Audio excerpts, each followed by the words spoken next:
Yo, it's your boy, the Tesla King, Elon Musk. The boys always make my rocket shoot straight up, no homo.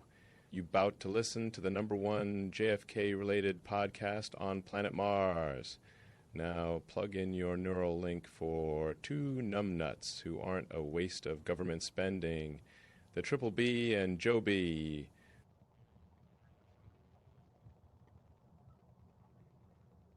Here's the BBB&JOEB, and the BBB, baby, BBB&JOEB, rock, cock, and Joe Morelli. BBB&JOEB, and the BBB, baby, BBB&JOEB, rock, cock, and Joe Morelli. We're coming in, only seeking the truth about JFK. It's the Lone Common Podcast crew. Tell 'em, Joe, here we go. And here we go. Here we go indeed. What's up, everybody? Welcome to the Lone Gunman Podcast, episode number 368. Who took out Sam Giancana? That is a question we're going to hope to shed some light on this evening, and we're going to tell you who it probably wasn't. And you can kind of guess from the show art there, the thumbnail, who we're going to say it wasn't, that other people seem to think that it was. But we'll put that to bed, don't worry. And to do that, I got my old myth-busting buddy, proprietor and CEO of TPAAK.com, author of Human Time Bomb and Two Princes and a King, friend of the show, friend of ours. A friend of ours. Yes, a friend of ours, not a friend of theirs. Yes. Important distinction to us paisans. Cosa Nostra, baby. Yeah. What's up, Good to be Carl? back. Welcome back, my friend. Thanks, I appreciate it. Good to be back with both you guys and knocking down bad ideas as usual. Yes. Yeah. It's I think it's almost been a year, Carmine. Yep. And obviously way overdue. I think you might be our most requested guest. Really? In the I comments. appreciate that. Thank you. People go, when is Carmine coming on next? But That's why we keep him a rarity. And yeah, I mean, at the risk of sounding like a fanboy, I think I mentioned this last time when I first started listening to TLG. Your shows were my favorite by far, Thanks. and I appreciate it. so we figured we'd do another type of epic Mythbusters type of episode, and you probably are. Well, you are the first guest of our Lone Gunman Podcast Research Month, the first of 5, hopefully. Well, I hope everything goes well tonight and for the rest of the episodes. We do too. Just want to, I don't want to waste your time and welcome everyone in. I just, of course, want to thank the Double B for gifting, oh, I'm sorry, Rob, gifting 5 spook level memberships. And a bunch of people got some. And then Thank you. You guys are awesome. I appreciate that. we do love Carmine. We really do. Double B, then another $10 super chat. Spread cheeks, not hate. Ready for the show. And Dean Walker with a $5 super chat. Pair character. Hold on. You'll love this, Carmine. Hold on. We got a new celebration for when we get super chats. Nice. Splurging. It's the David Sperry splooge. Little confetti celebration. Yeah, Joe doesn't even get any, but we'll take it all. Rob likes to get most of it. Yeah. Right to the face. Yeah, I got it.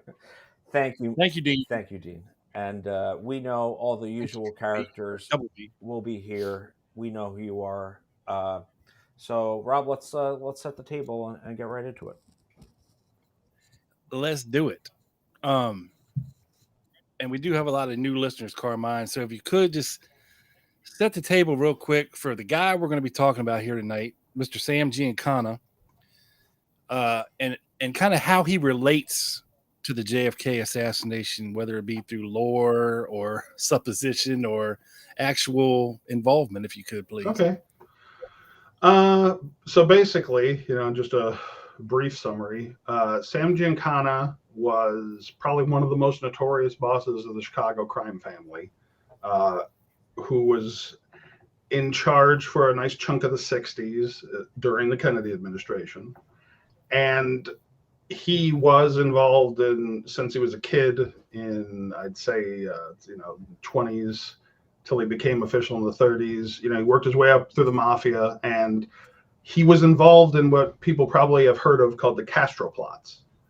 He wasn't involved in a way that was actually functional. He actually ended up blackmailing the government because he was sneakier than they were. And Giancana was brought in using Johnny Roselli, who is a famous mafia figure as well, but he was famous for being a hitman and running rackets.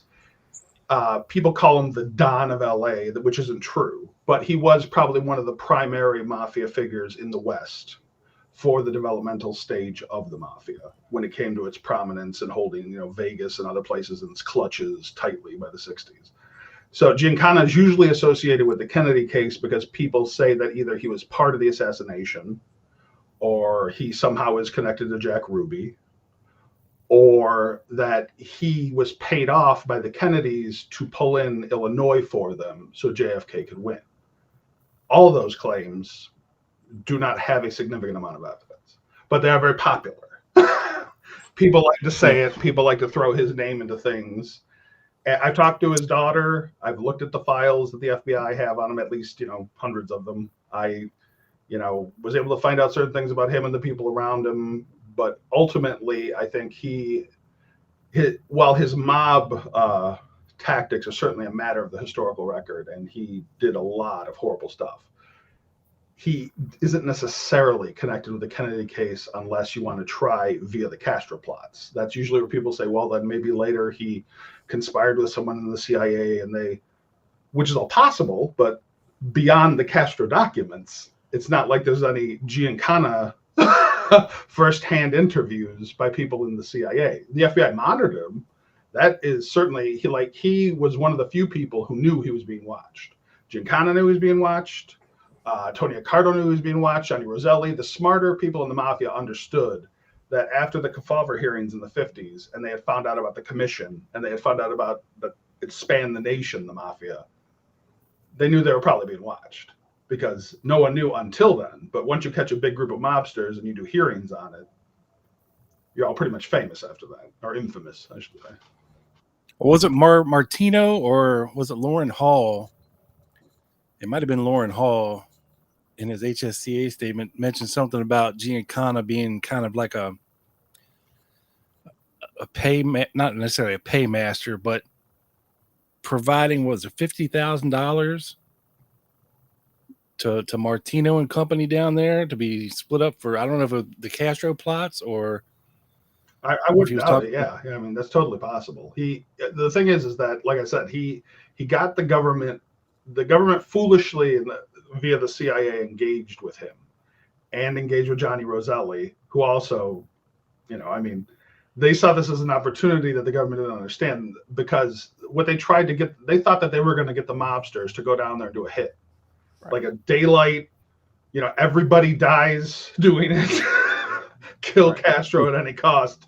Right. But what was their incentive? They had the mobsters privately were like, we're never going to do that. Why would we go and throw? And it's funny because in the interviews, Giancana, or they called him Sam Gold, was always talking about how patriotic he was and how he wanted to help the country. Mm-hmm. And there is a history of, in the 40s, Lucky Luciano right. and some of the mobsters actually helping. Yeah. Like World War II. They hated the Nazis. Right. And they hated Mussolini and what he had done to Italy. So they had a vested interest in that. In this, they had no interest. They just wanted the casinos back. They didn't want to overthrow Castro. They wanted to buy him. And the government thought that they were going to recruit him for an assassination plot. So the mafia was like, oh, yeah, sure, we'll think about it, and just strung him along. And then said, okay, now either he had some. So basically, Giancana had a girlfriend in common with JFK, allegedly, and that would be what was her name? Judith Exner. Judith Exner, allegedly, and also he had another one called Phyllis McGuire, who was a famous singer of the McGuire sisters, who attracted attention, and he thought that one of them was cheating on him, so he hired people to put sound equipment into the room to spy on her, which ended up being discovered, which ended up getting to the Department of Justice, requiring RFK to have to step in and make it go away for Giancana. Otherwise, everybody finds out about the Castro plots, Right. which would have been a huge black eye for the U.S. So that's they used it as leverage. Yeah. So that's basically his rotation in the JFK sphere.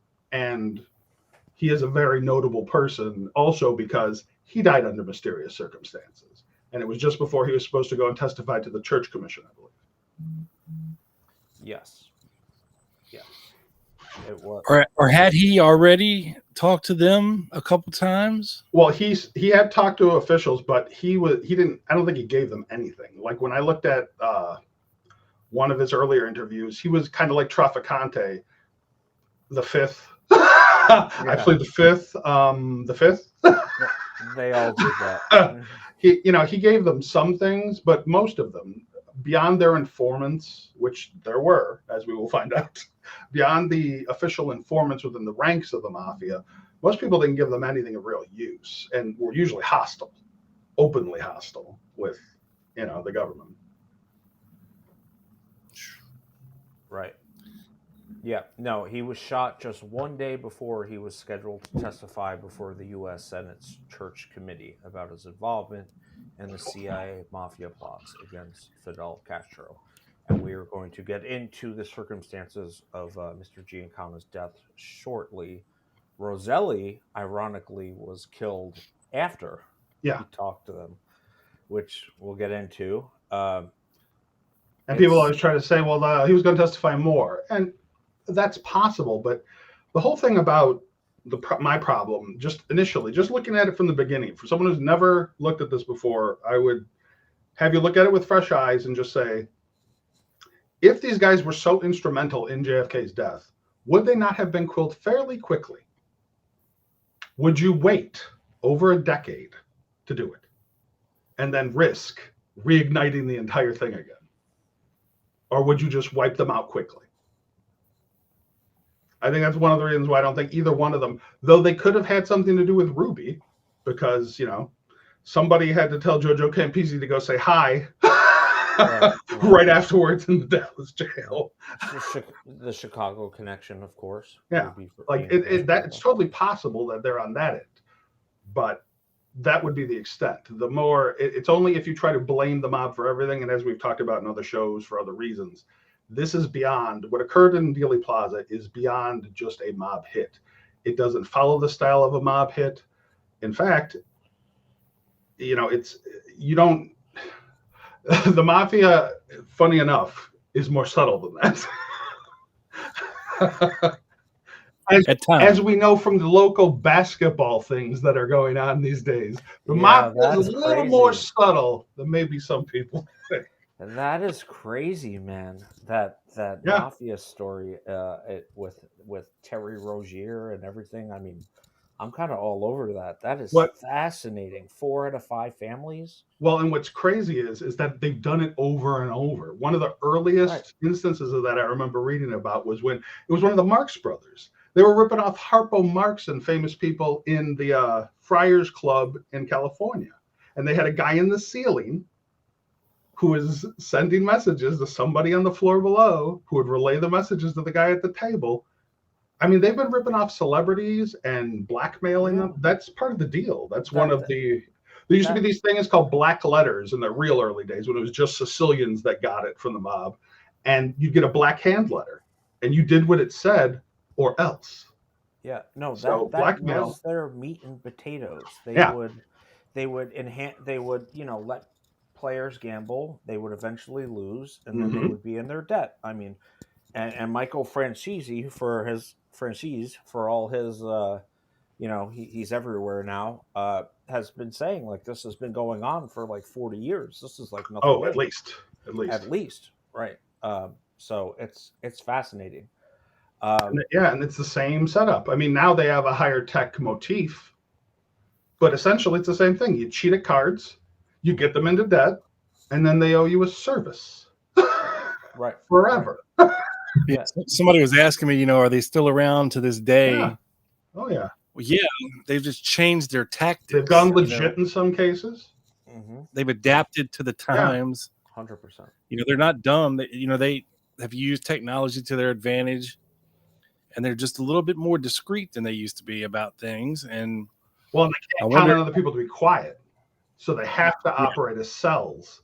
They can't operate in a superstructure all the time. They can, send messages. Right. But like you were saying, because they got Giuliani and everybody in New York who thought that some magic wand was going to make the 5 families who have existed for like a century just go away. No, they'll just go underground like any group. Yeah. Well, the new mayor will take care of them. Or they'll take care of him. You know what? Franchise just said the mafia needs to return to New York. Yeah. I just heard him say that the other day after Mondavi or whoever was elected. Don't call it a comeback. He goes, "Hey, it might be better for New York." And then, listen, New York is I live 45 minutes away from there. It's a mess. Times Square. I'm sorry. My girlfriend goes there. I get worried. Like she's like 4'11". You know what I mean? Like it's it's anyways. So I guess the reason for this show is a kind of myth buster, kind of bringing back what you guys used to do. Chad is correct, though. Rico was very effective, but you could only get the sloppy ones. The smart ones aren't going to let them, like even the oldest bosses, I remember in some cases, they didn't use phones. They had runners. If you go low tech, that's the way to get around them now. And I bet you a lot of them did go low tech. If you go analog and there's no way to trace your phone, if you're using only burner phones, if you're always off the grid, good luck. Rico was the end of the mafia. It was the end of the obvious mafia. Right. Okay. As we knew them. You're right. And it hobbled them. But I think they learned. Just like they learned from the Kefauver hearings. Right. Yeah. Every time they learn and they adapt. Right. So let's get into the DoorDash to the jail. That's a good one. Let's try to debunk these guys who just like to throw things out without any evidence or documents whatsoever. Well, he even says that after he makes the statement, right? Yes. The word, my favorite word is feel. Yeah. I just love it when people feel something happen. Yeah, but it's reaching hundreds of thousands, if not millions, of listeners, and I think that's the problem. Irresponsible. We have a feeling as well. So let's hear. No, we know.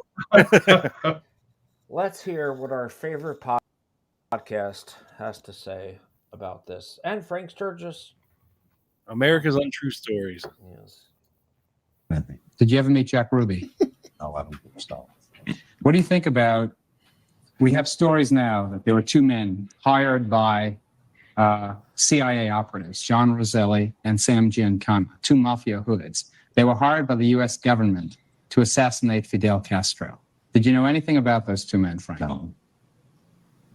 Do you think that their deaths within a year of each other were related? Well, there's 2 possibilities.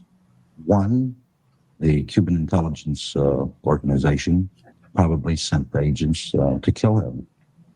They had that. They had that much power. To prove that, it's on record in the United States government that Castro did send Mexican agents to the United States to kill myself and also the ex-chief of the Cuban Air Force who came into exile, which I arranged his escape from Cuba. So Castro is capable. Pedro Diaz-Lanz. Oh, Pedro Diaz-Lanz. Yeah, Marcos' brother. Yep. Of killing people. He's done it in South America. And your theory is that he was behind the assassination? No, it's not my theory. I think the facts are there.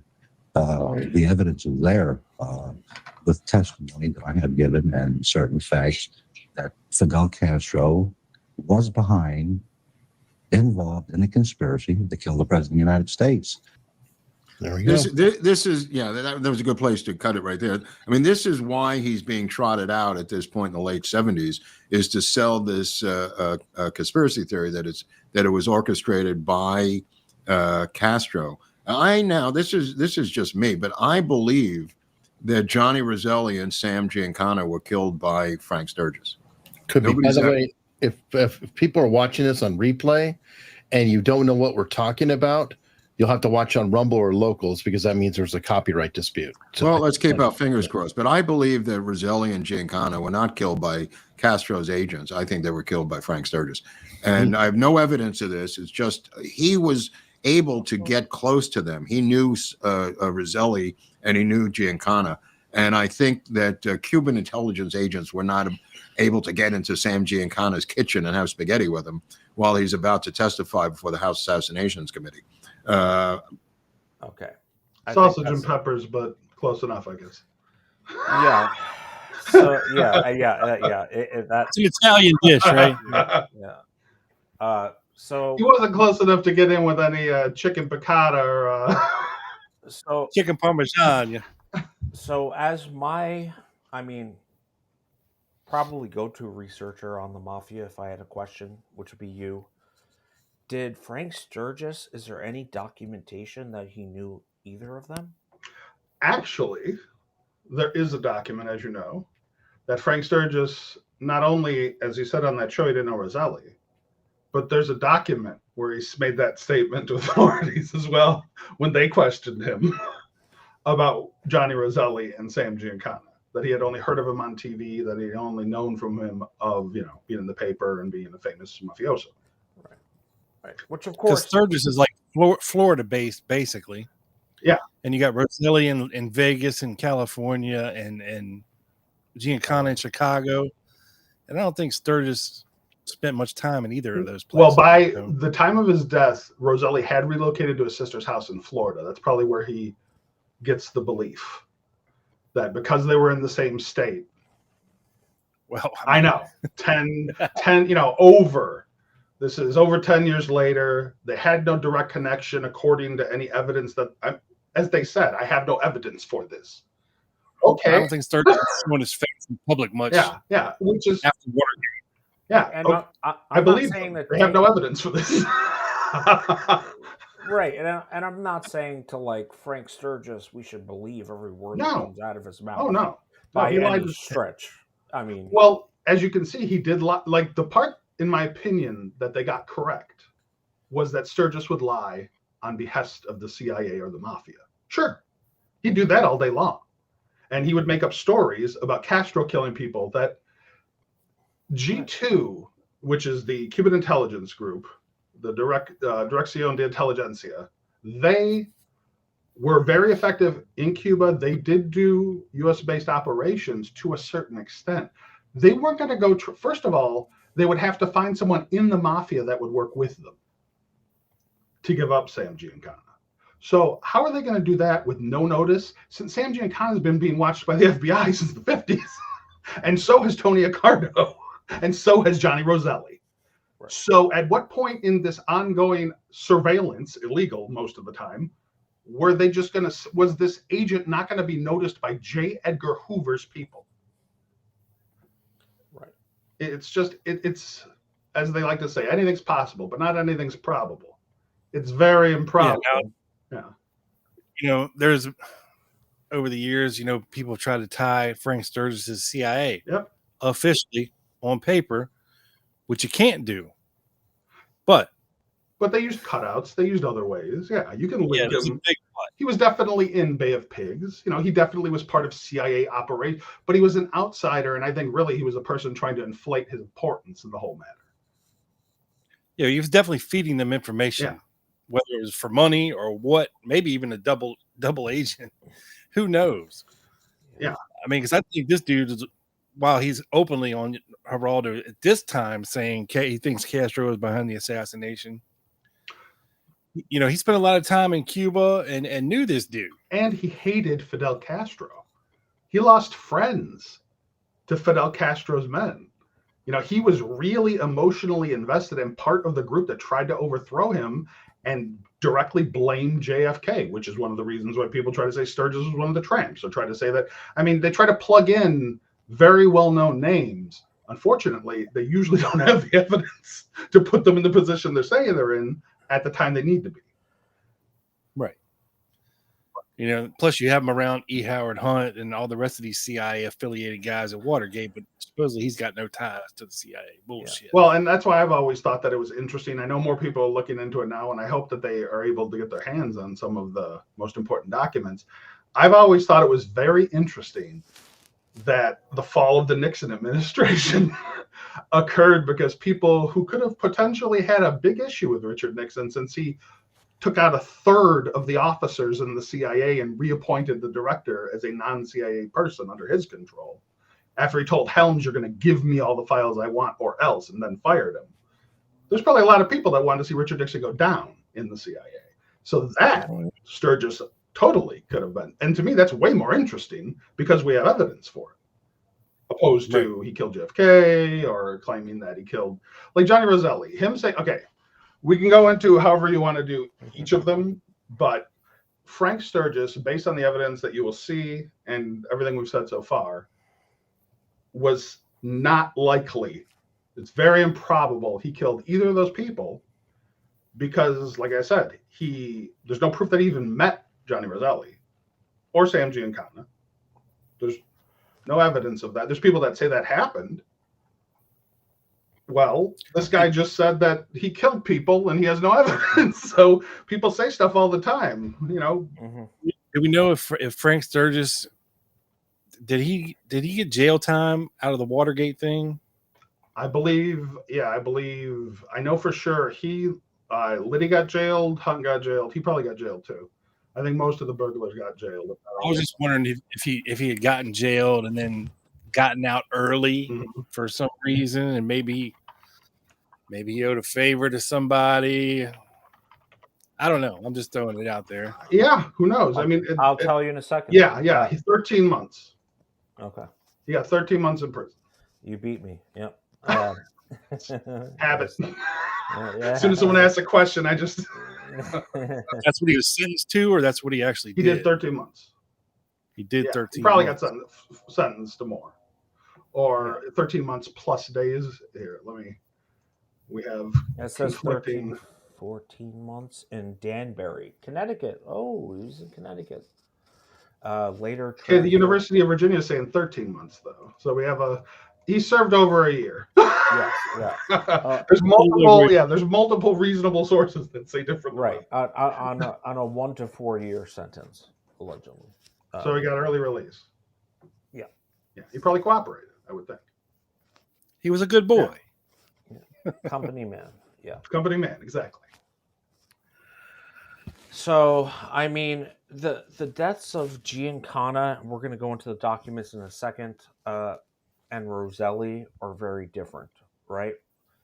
To me, when I look at it, and I look at Sam Giancana making sausage and peppers for someone he obviously trusted, turning his back, and then getting shot. I don't know how many times, a few times, a lot. 7, I believe. 7, yeah, I have the photo. The mouth, the head. It was a mouth. It makes no sense that, say he even did know Frank Sturgis, and he knew he was affiliated with CIA or anti-Castro, like, it still doesn't make sense. It still doesn't make sense. Sorry, someone was asking about around the mouth. No, I believe it was in. No, well, we'll get to the picture in a second. I'll give the trigger warning before. And the Roselli hit, which is much more. Giancana seems like business, right? Yeah. Shot to the back. Roselli seemed more personal. Roselli seems to me to be a little more personal, and I have the autopsy report, and it's like it reads like a serial killer, having Yeah. his guts torn out, Well- lower extremities, whatever that means. I think in a way they were messages of differing types. The message with Giancana was, it doesn't matter where you are, it doesn't matter who you are, you can be gotten. The message with Roselli was, you're going to be found in pieces floating in a drum if you talk to the government. And he did. And then he was found in pieces. Which is why it was floating which is why it was after, yeah, as compared to Giancana one day before, yeah. right? Which I don't think is a coincidence. No, I don't think. Yeah, at all. I mean, they could have. but- Yeah, certainly could have been to silence him and get rid of him. But I think the overriding motive in the Giancana murder was to get rid of him. Roselli was retired. He was largely broke. They had cut him out of most of the operations he had. He didn't have any rackets anymore. He was living with his sister. He was collecting Social Security. Mhm. He was an old man, but he knew things Right. that could still hurt people in charge. Yeah, so why don't you explain? So he goes down to Mexico, right? And Yeah, then if you want, he I'll has sort of I'll do a quick run on the early and then get the yeah, and then I'll go into my popcorn. Okay. So let me think.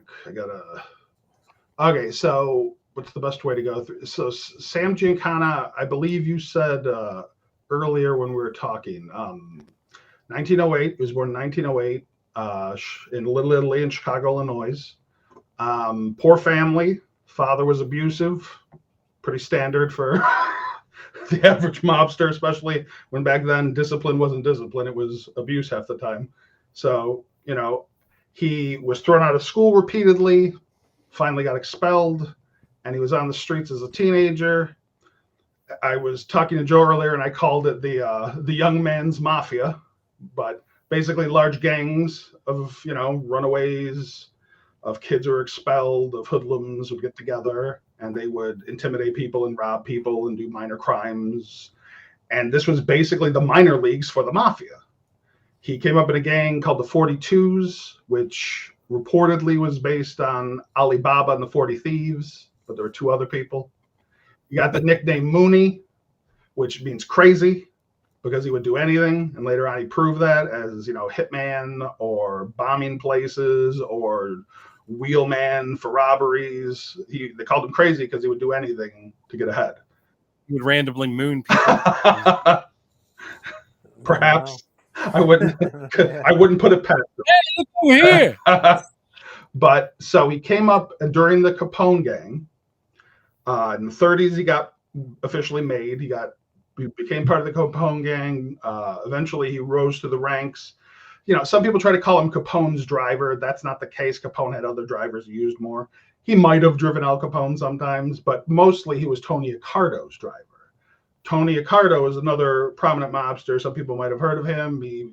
Big Tuna was one of his names, Tony Big Tuna Accardo. He was the senior mobster who helped Giancana rise. And then Giancana became sort of his, as the FBI like to call Blasey later, functionary, or as I like to call enforcer. He became his enforcer and wheelman, and then rose through the ranks into the 50s.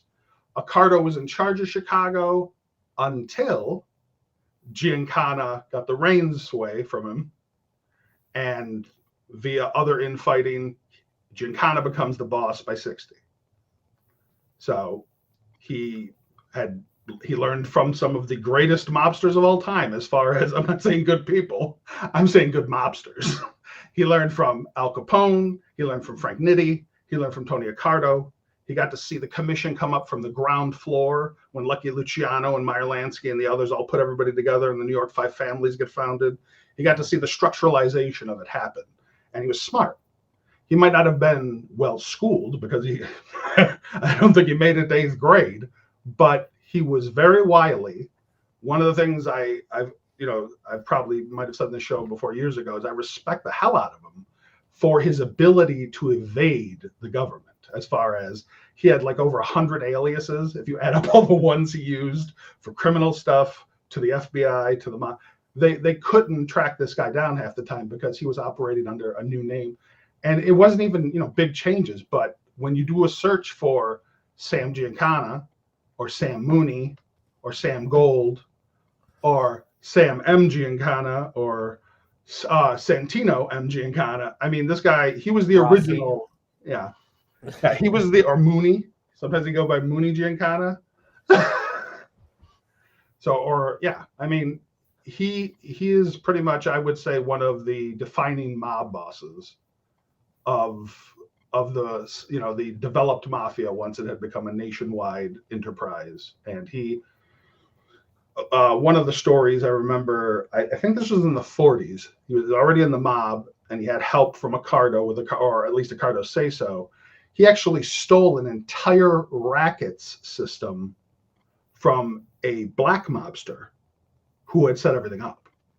Like Giancana the guy unfortunately told Giancana about his setup and his rackets. And Giancana just got Accardo's okay and moved in and took them and then spread out across, and then he owned Chicago. After that, the rackets were then in the pocket of the mafia. So they would push out any sort of independent influence, any other criminal in the area that was running, and just, you either gave them a piece or you went. Mm-hmm. So this guy actually lived, though. I can't, what the hell was his name? Let me think. I know I'll remember this gentleman's name. What was his name? What was it? 30. Fred Hampton. Thank you. No, that's. I was gonna say no. Is that one of the Black Panthers? It wasn't Fred Hampton. No, but he was basically kind of like a, it's got Arnold Rothstein, an independent, just someone that didn't have any connection to a family that had just a really good business going. But like Rothstein got taken out. Once, like Joe Masseria got taken out, all the old bosses had to go for the new mafia to take over. Rothstein, definitely not a black name. No, that was in New York. Arnold Rothstein. No, was he based on Hyman Roth from The Godfather? I think Hyman Roth was a mixture of Meyer Lansky and Arnold Rothstein. Okay. Because he did a little bit of both. If you noticed in The Godfather 2, when he tries to go to Israel to flee and get citizenship, and they say no, that happened to Meyer Lansky. Lansky tried that because he was trying to pull the same thing that Sam Giancana did and evade the government. But sooner or later. So I guess Giancana went to Mexico in 1966. Yeah, he arrived with a small entourage, including bodyguard Dominic Butch Blasi. Remember that name, guys, because we were going to talk about him a lot more. Then that was Cuernavaca, Mexico. Probably butchered it. Then went to Mexico City, then Cordoba. Then he sneaked into the United States in 1970 to Houston for his gallbladder surgery. And then I guess, I don't know if he went back to Mexico or went right back to Chicago. But no, he jumped around South American countries. Whoever would basically allow him to hide. He kind of did what, remember when Carlos Marcello mislabeled a South American country as his point of origin instead of Italy because he didn't want to get sent back because he knew they'd just kick him right back. Guatemala. Yeah, Guatemala. So he decided he was, and then so RFK was like, oh, well, let me oblige you and deport you back to your home country. So we had to take, and I mean, they threw him in the middle of nowhere. So he keep her flighting back to Italy, He ended up, I can't remember the entire journey back, but I remember at one point he had to get a fisherman to like take a boat to go somewhere more civilized. So he could find 55 tomatoes. Get me to New Orleans. Yeah, it's a crazy story. And you can even see, I think I understand why people want to make Sam Giancana responsible because he is such a big, crime figure, and because he and Robert Kennedy did hate each other. Like you saw when Robert Kennedy interviewed him and questioned him, Giancana laughed at him and he told him he laughed like a little girl. So there was no love lost between the Kennedys and Giancana, but he was kind of busy with his own problems. He was dealing with Hoover and like 24-hour surveillance and trying to save his rackets and Accardo. What's interesting about that, as we will learn later, is there's a lot of mobility in the mafia. And when Sam Giancana came up, he came up as Accardo's driver, and then Accardo, groomed him as a junior and Accardo thinking he would always be at the top, Giancana would always be his loyal man. Blasi in the same way. Dominic Blasi, who you mentioned earlier too, he came up later, and he came up under Giancana in a similar way. But the mobility changes. So at any time, your underling can become your boss. And usually the bosses don't get to stay on unless they ask really nicely and they become advisors. But usually the bosses don't stay, as I talked about earlier with Masseria and the other ones that tried to stay on after the commission got formed. They usually don't keep the old timers. They get rid of them and then they become the old timers. Yeah, for sure. And all these elements, right? Because I know when like laymen, who hear I have a JFK podcast, will say, "So who did it? The CIA, the mafia, Cuban exiles, the Cubans, the Russians, this, that." What they kind of fail to mention or realize, not mention, is that those three groups, the CIA, the mafia, and the Cuban exiles, had a mutual interest in getting rid of Castro. So it doesn't have to be one or the other, right? It could they can't want to get rid of by getting rid of JFK, they would have gotten rid of their biggest, even though JFK didn't want to go to straight war with them, like Eisenhower. And that's another thing too. I think it's a misnomer. People always think that it was Eisenhower that really wanted to go to war. While he did want to have Patrice Lumumba assassinated, that's another story. Yeah. He did not want to go to war with them. Richard Nixon did. Richard Nixon is the person who was vice president under Eisenhower who destroyed our relations with Castro, because both he and Castro were stubborn, and both he and Castro were tough guys, or thought they were, and wouldn't give up an inch to each other. So instead of any diplomacy happening, they just fought and eventually just drove Castro right into the arms of the Russians. Because I think people misunderstand him. Castro was a face man. He wasn't the communist influence of the revolution. He was the leader of the revolution. As opposed to his brother, Raul, who's still alive and in charge of Cuba now, that was the voice of the revolution, that formed the doctrine of communism with the Russians. Wow, I thought he died like a year ago. Raul is still Did he? alive? I thought he was still. He might have. Hey. No, I mean, I trust your. I trust your. Yeah. Raul Castro. Yeah, let's. 94, still going. Raul is still in, and I think he always has been in a way. Yeah. I think he was the consigliere. Let's say, if this is a mafia. This is a mafia family. He was always in his brother's ear the entire time.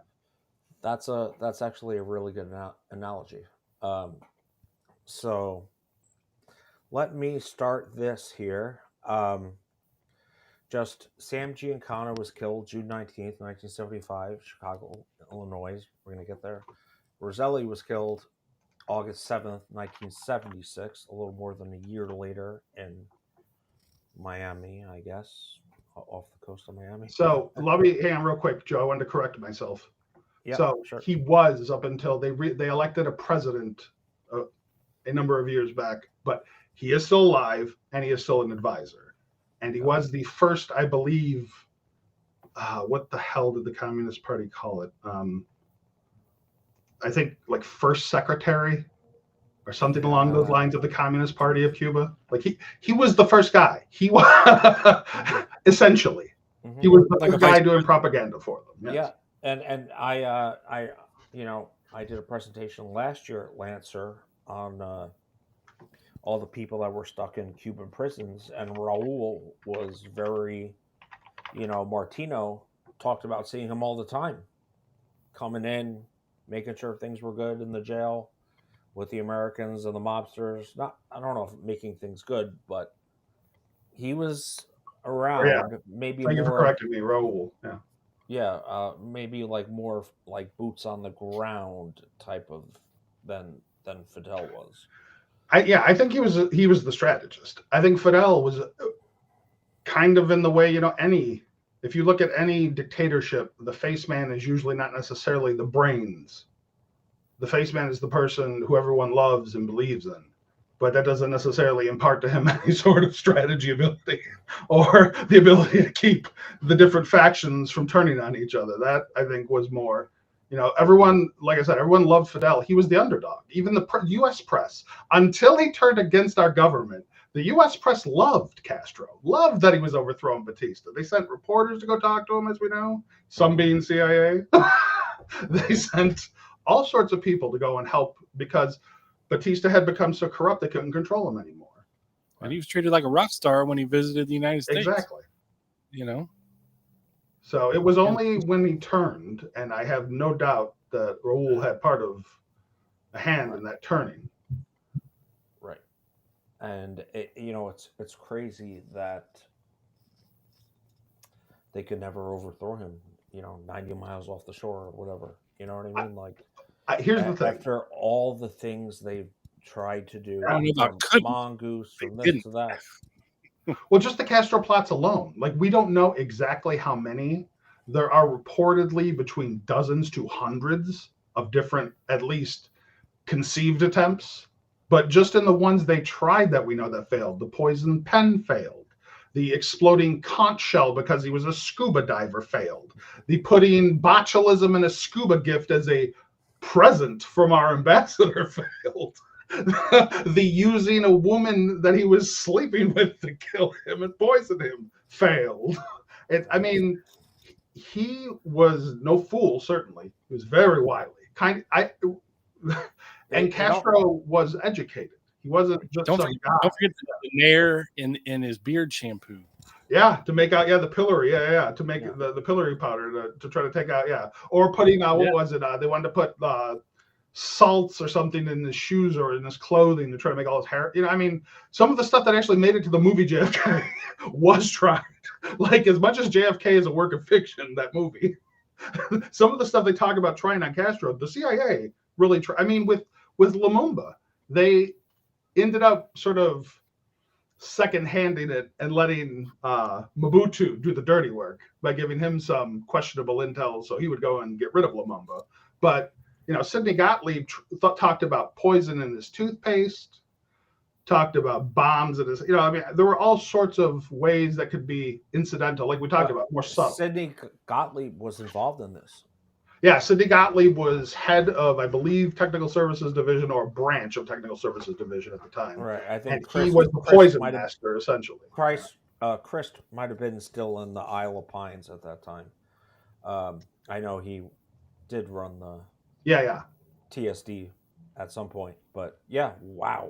Yeah, that Gottlieb was as far back. This is so this is the fifth. This is like 59-60 because he got overthrown shortly after the election, and then Mobutu. So essentially, what happened is, and I'm sorry to go afield. I'll wrap this up. I'm just trying to show people what their tactics would be. They wouldn't be. This is why both of these crimes do not speak of a CIA operative like Frank Sturgis, but the mafia, because they wrote a guide in the 50s how to kill people, and you want to make it look like an accident. You don't want to send a message. You want to be forgotten. You want no one to ever figure it out and that person to go away. And the reason why the Cuban intelligence service was so good at that was because they were trained by the KGB. That's another reason why Fidel didn't go down, is because he didn't just have, the Cuban intelligence service was not, it had only been there a few years. The KGB sent trainers, and they were doing all sorts of assassination techniques that we didn't even have any clue about in the 30s. Right, and they had infiltrated almost every Cuban exile group too, no? Yeah.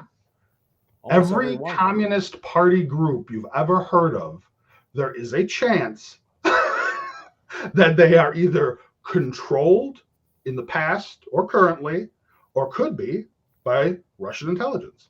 Now, it's not called the KGB anymore. It's called the FSB, which is their FBI. And, and they have their external service as well. But it's the same. It hasn't changed, though the name might have changed. It's right. So they have a much longer history of how to assassinate people to draw from than we do. We're better, I suppose, at cover-ups, but We know they actually succeeded with their assassinations. well, that's the thing. Yeah, yeah. No one does actually know. And to me, Stalin alone, erasing people from history, there's just a level of insidious that took us decades to catch up to. We never even conceived of some of the things that they already had ongoing for years. And that's why I think that, like in these cases, these speak of mafia crimes. They don't strike me as intelligence hits. Yes, I agree. So let's get back to these hits. You have them about a year and a month-ish apart. This is the murder weapon of Sam Giancana on the left, right?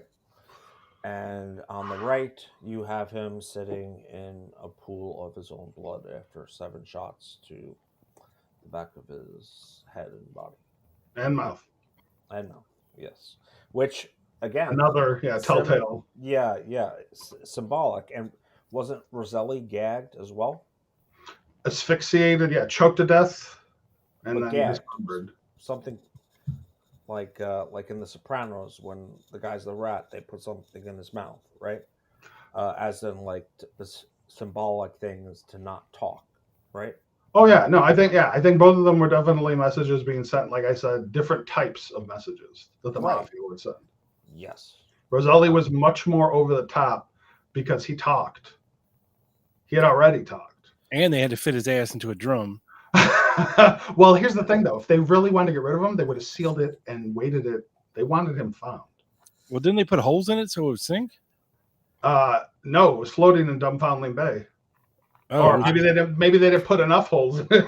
I have the map, guys, later in this presentation. Yeah, that's a silencer, though. By the way, god damn.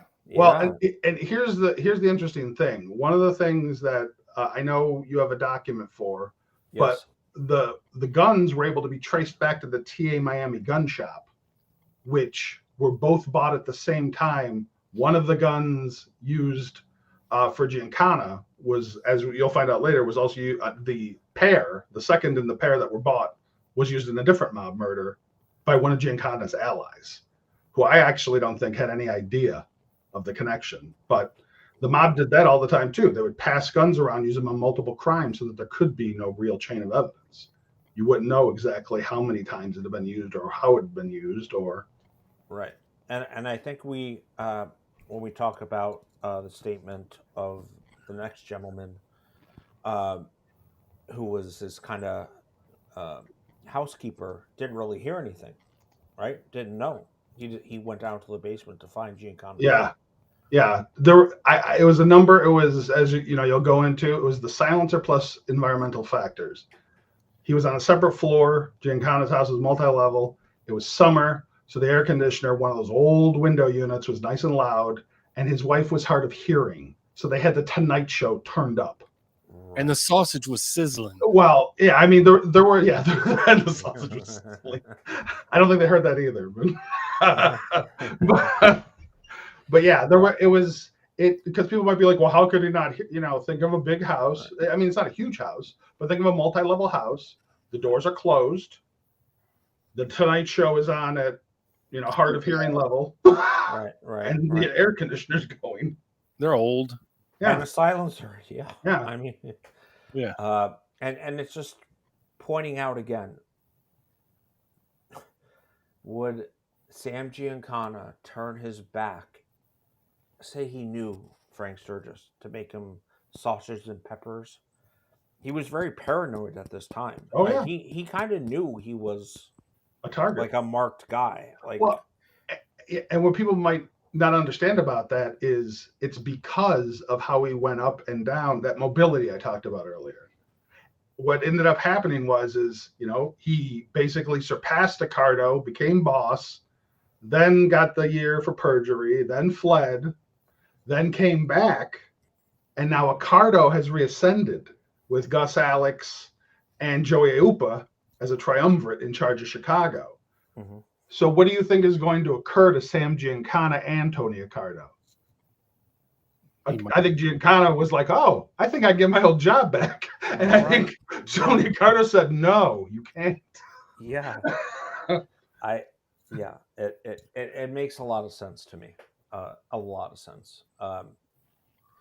And we'll go into the Ricardo claims in a second, but Oh, that's fine. Yeah, no, I was just.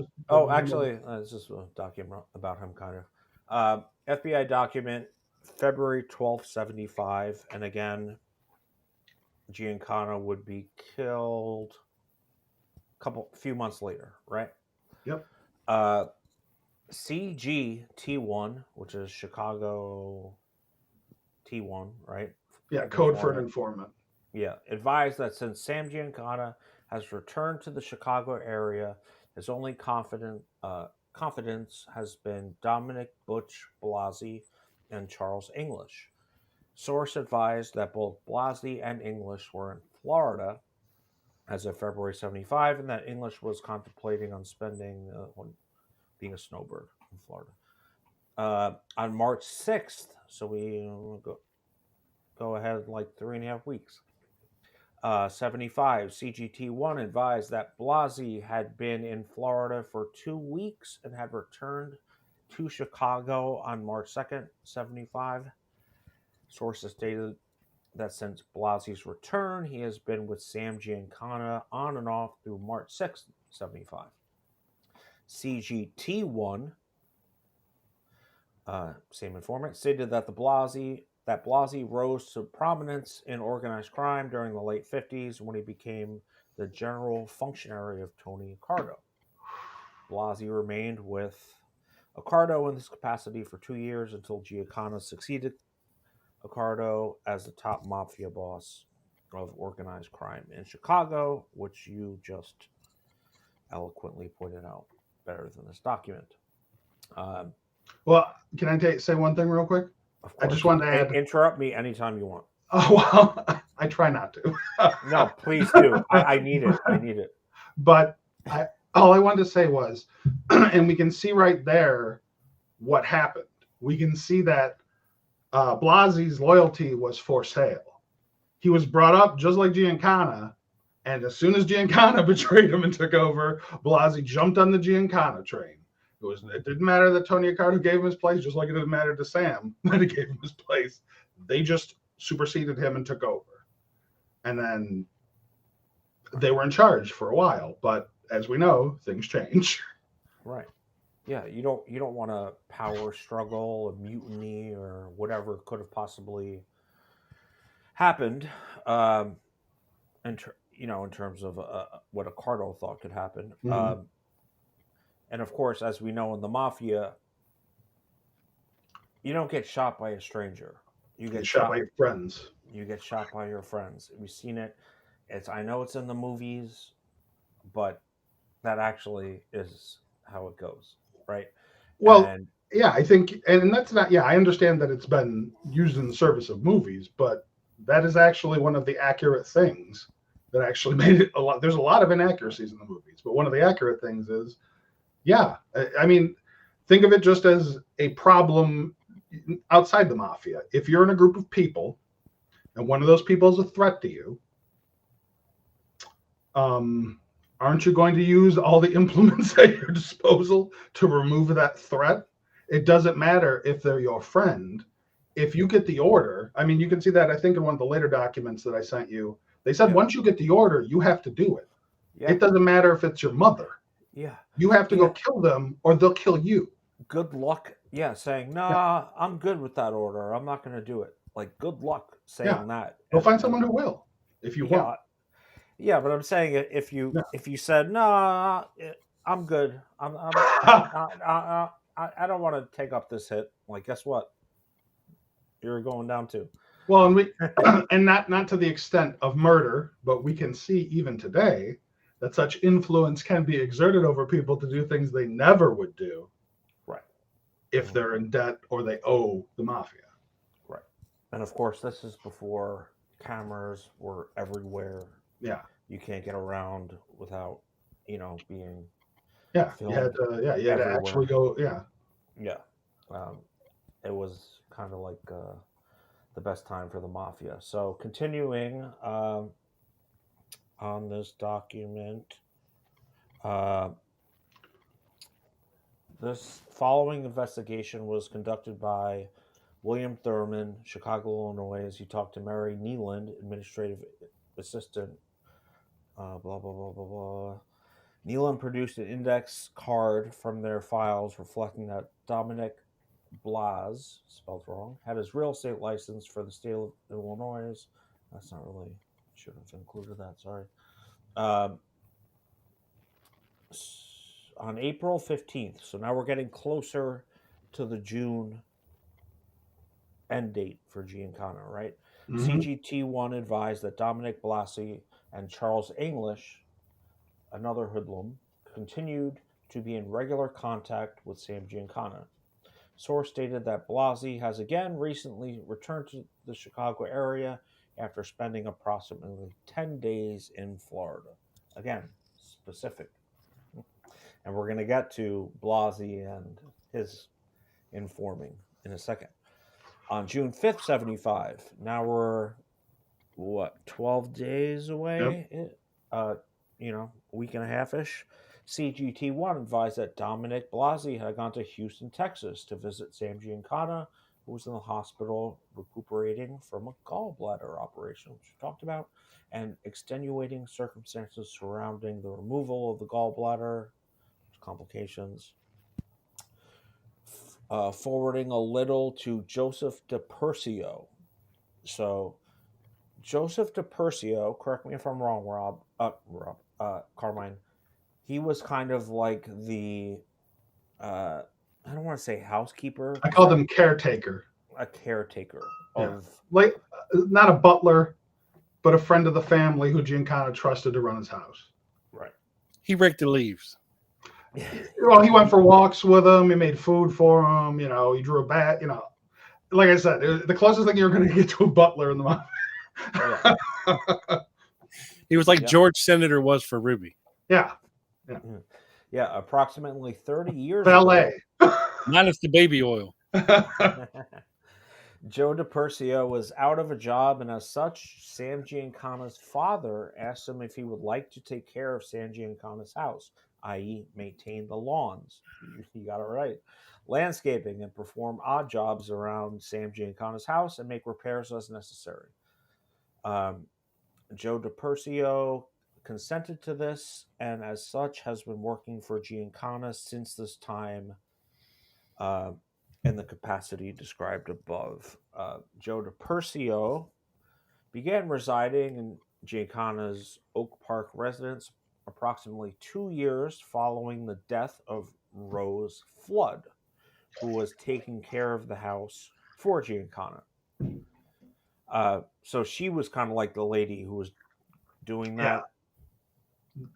She died. I don't know anything about her, but and he just sort of assumed, him and his wife assumed the role to add to what he was already doing for them.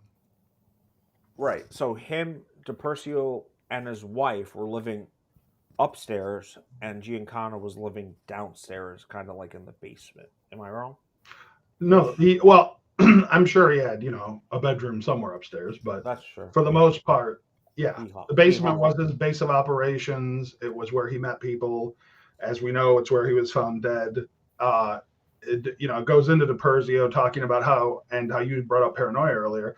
Giancana understood what a lot of people didn't at the time, that probably Tony Accardo also understood, that mobility was in play again. If Giancana could get his health back and could get people that were still loyal, like Nicoletti and other people that were functional in the mafia, he could have tried to stage a takeover, or at least try to convince Gus Alex and Joy Upa to get rid of Accardo.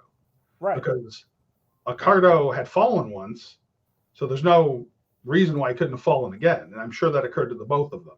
Well, they didn't waste much time. I mean, yeah. if I think Accardo, as soon as Giancana landed, he got into his head, I'm going to need to send somebody to take care of this guy. I mean, if he's still in Houston on the 12th or whatever it was, and he's killed on the 17th, I mean, they must have got his ass right when he got back. Like, yeah. That's why I think it could have to do with the talking. That probably has a part in it, but the bigger part was he cannot be allowed to make roots again and take back over. Right. He was a possible threat, and we know how the mafia deals with possible threats. Let me continue here. I guess Richard Flood. And was real an quick, op- Joe, Yeah. they probably in that document they probably knew that Giancana was planning on coming back because Blasey had already returned to Chicago in like April or May, right? Mm-hmm.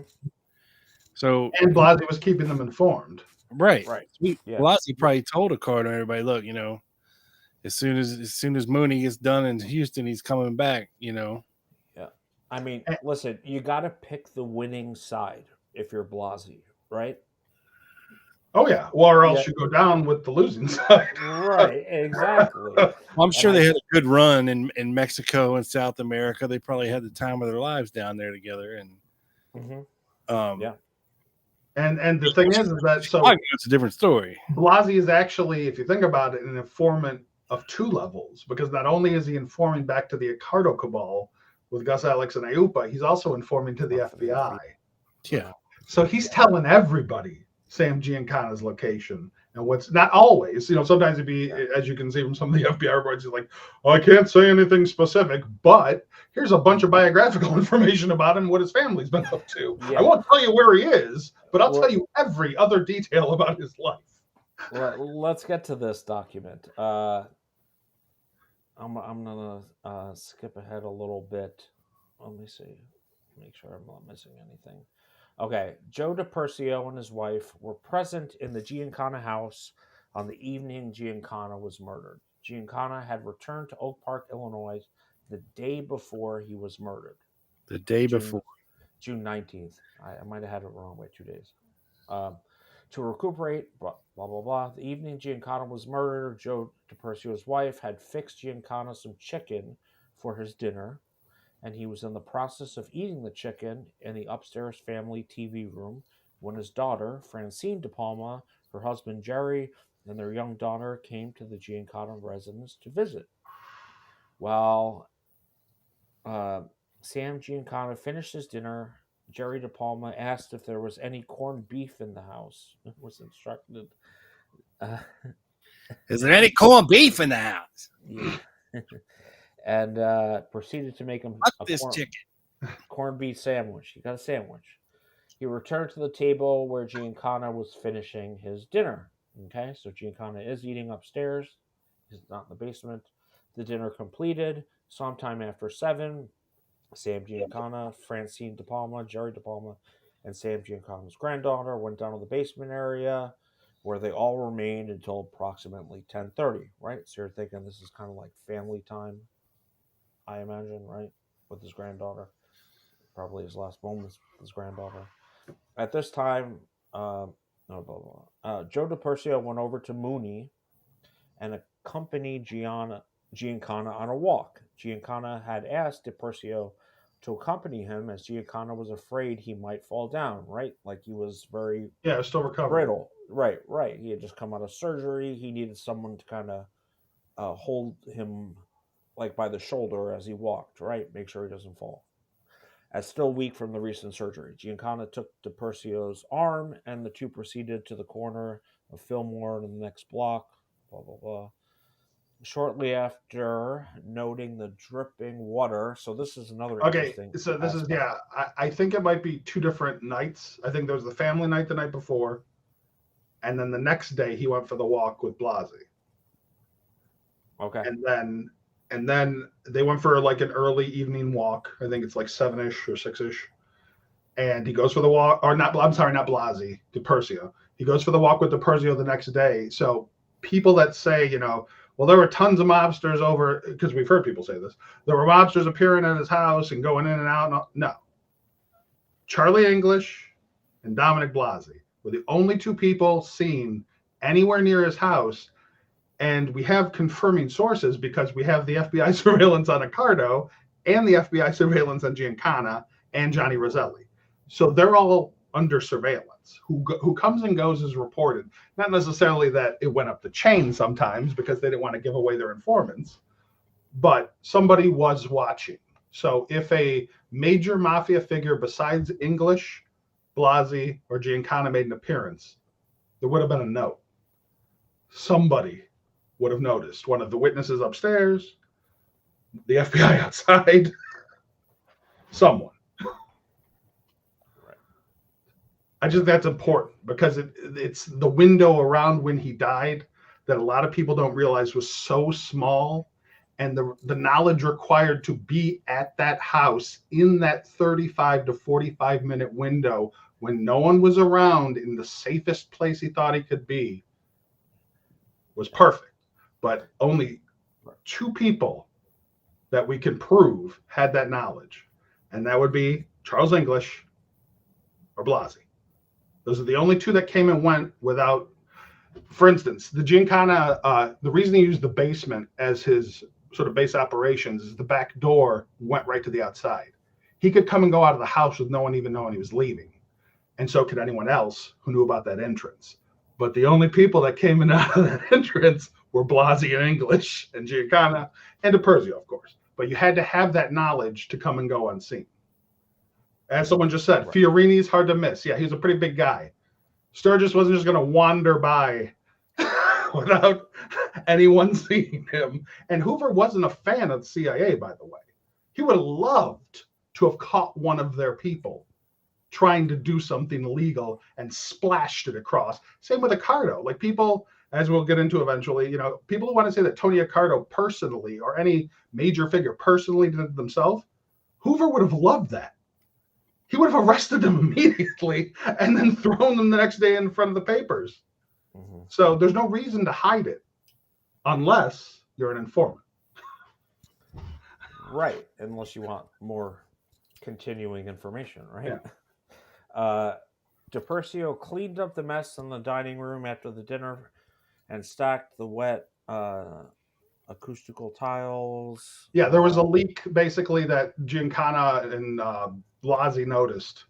So we called down Joe to take the tile out, fix out, find out where the leak was coming from. It was coming from the shower, I believe. And he did his best to repair it so that Sam could keep having his talk with Blasey. Right. DiPerzio then went upstairs and joined his wife in the family room located on the first level of the house. He left Mooney and Blasey alone in the basement dining room. On the way into the family room, DiPerzio closed a sliding door between the stairs and the upstairs kitchen. He joined his wife at approximately 11:20 p.m. and watched at a very high volume, that's my addition, part of the Johnny Carson show with for approximately 1 half hour. At which time Joe de Blasio stood up and looked. DiPerzio. It can be easy though. Did I say de Blasio? Yeah. Oh my God. different de Blasio. Yeah, not de Blasio. Yeah, I know. Us guineas. I know. It's easy. It's easy to make a little mistake. Yeah. Hey, I'll go. I'm a paisan. Don't ding me for that comment. Sounds like The Sopranos is like, well, it's just, I love it when they intentionally misuse words in The Sopranos. Oh my God. Because I've heard old relatives do that. Oh my God. It's genius. Carmine. His junior. His son. His son. Carmine Jr., constantly trying to sound intelligent. He has the best lines. Soprano fans will get this. DiPerzio then went to the doorway, which door had been earlier closed, and he and his wife wished to retire. Opened the door and called downstairs to Mooney. Giancana did not answer, and then he proceeded downstairs to see if Giancana was all right.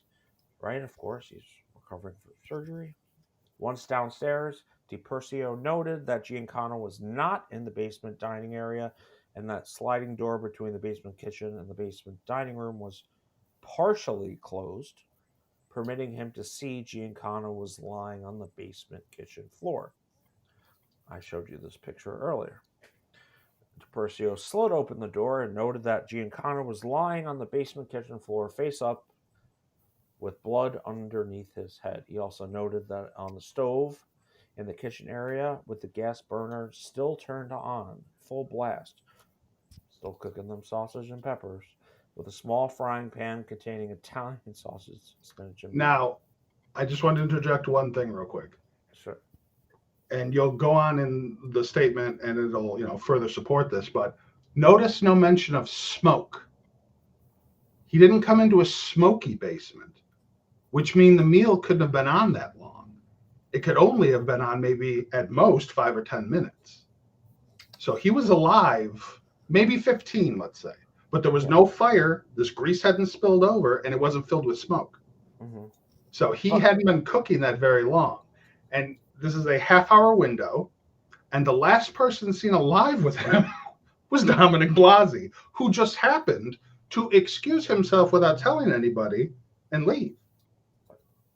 Right. Yeah. I'm not saying that necessarily proves on its own that Blasi is responsible, but it's a very small window. There's only one person there, and he, for some reason, doesn't say goodbye to anybody before he leaves. Right. So after he found Giancana, he turned off the gas in the frying pan, took the pan off the burner, and in the process burned his hand.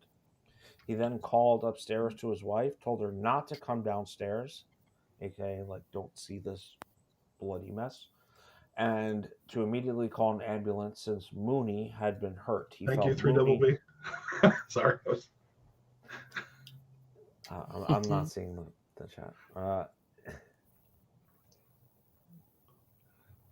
Yeah, always. He immediately called for an ambulance since Mooney had been hurt. He felt Mooney's pulse and could find none.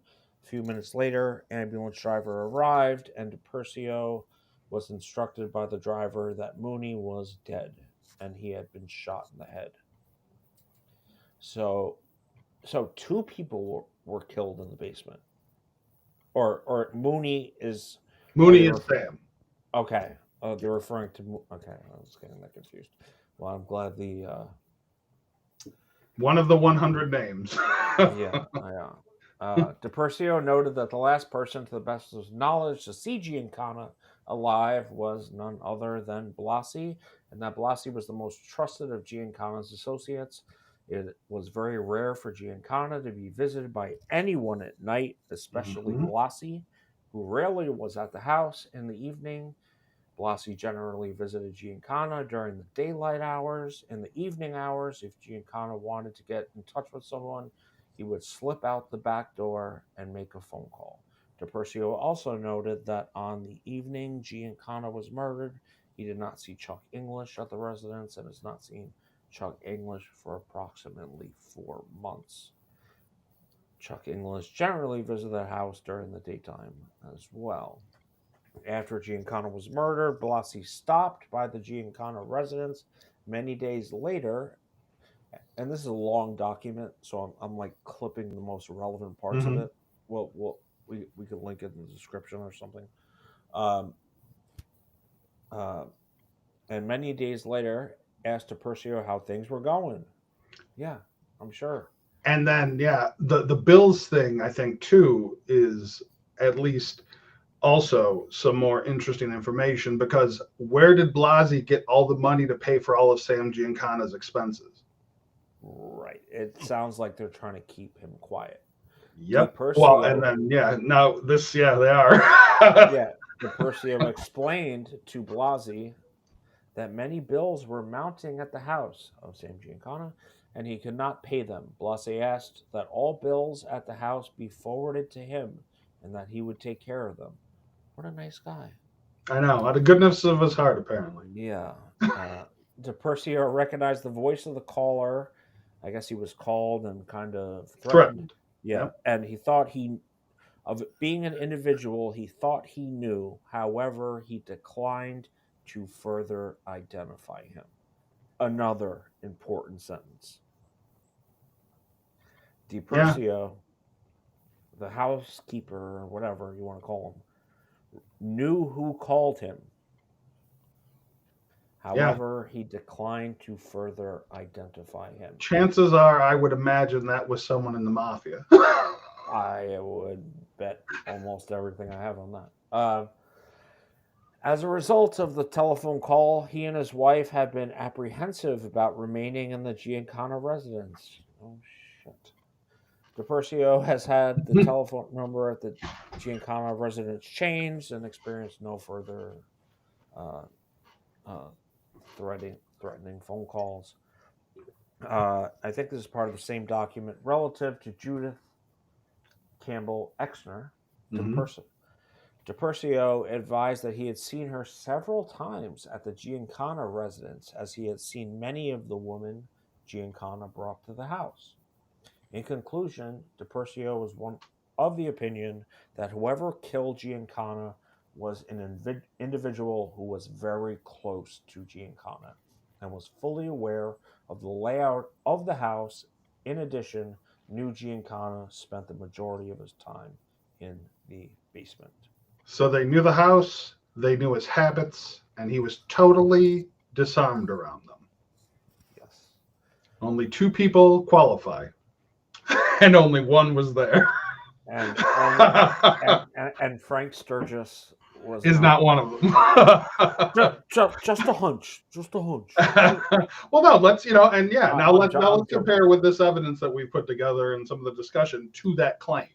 So what would have to have happened was somehow Frank Sturgis was utterly, he wasn't trusted by him, so he can't be the guy. He didn't get the weapon. That was the mob. We traced the gun back to the TA Miami gun shop where the mob bought it. That was the mob. There was no talk of retribution afterwards. There was just talk of a job well done from informants inside the mafia. Nobody complained except Nicoletti, and then he went later on. I think all the Giancana loyalists went after Giancana went. That was their opportunity to purge anybody left with any, because apparently, according to one of the sources, Nicoletti complained to Accardo and didn't think it was right that they killed him because he was sick.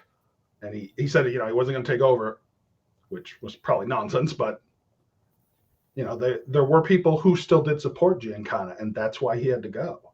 And Blasey is the perfect instrument. However, they had no idea he was reporting to the FBI at the same time. So some people might say, well, why would the FBI hide it? Well, the same reason they hid Klan members' crimes during the 60s to keep their informants inside the Klan. Because Hoover didn't care.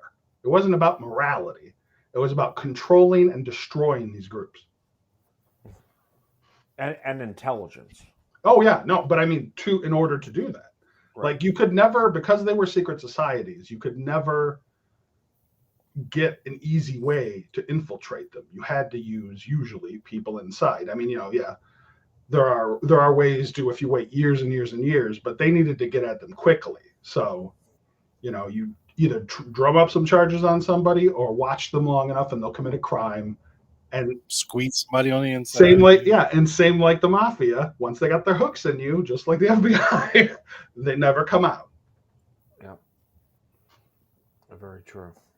And then you have like fucking 5 pages of documents that are like all blacked out, but on November 1875, Blasey, chief murder suspect in this investigation, appeared before the Cook County grand jury and invoked his Fifth Amendment privilege. He was directed to return on December 12th. The Fifth Amendment privilege. Yes. To not. Which, if anyone doesn't know what that means, that is the right to not self-incriminate that you committed a crime. I plead the Fifth on the grounds that they attempt to incriminate me. Exactly. Yeah. So, yeah, certainly wasn't Frank Sturgis. Yeah. And I would challenge anyone to produce evidence that it wasn't Blasey. If I am a betting man, I'm going to pick the guy who evidence shows was there. The surveillance confirms was there. So we have witnesses in DiPercio and his wife. He doesn't come around. That's another thing. It's out of character that he be there as well at night. Mm-hmm. Why did he go at night? Well, that's when nobody else would be there. And the caretaker might have even hoped they were asleep by then. But by chance, they were watching The Late Show. Right. Or The Tonight Show, I should say, with Johnny Carson. Yeah. Apparently Charo was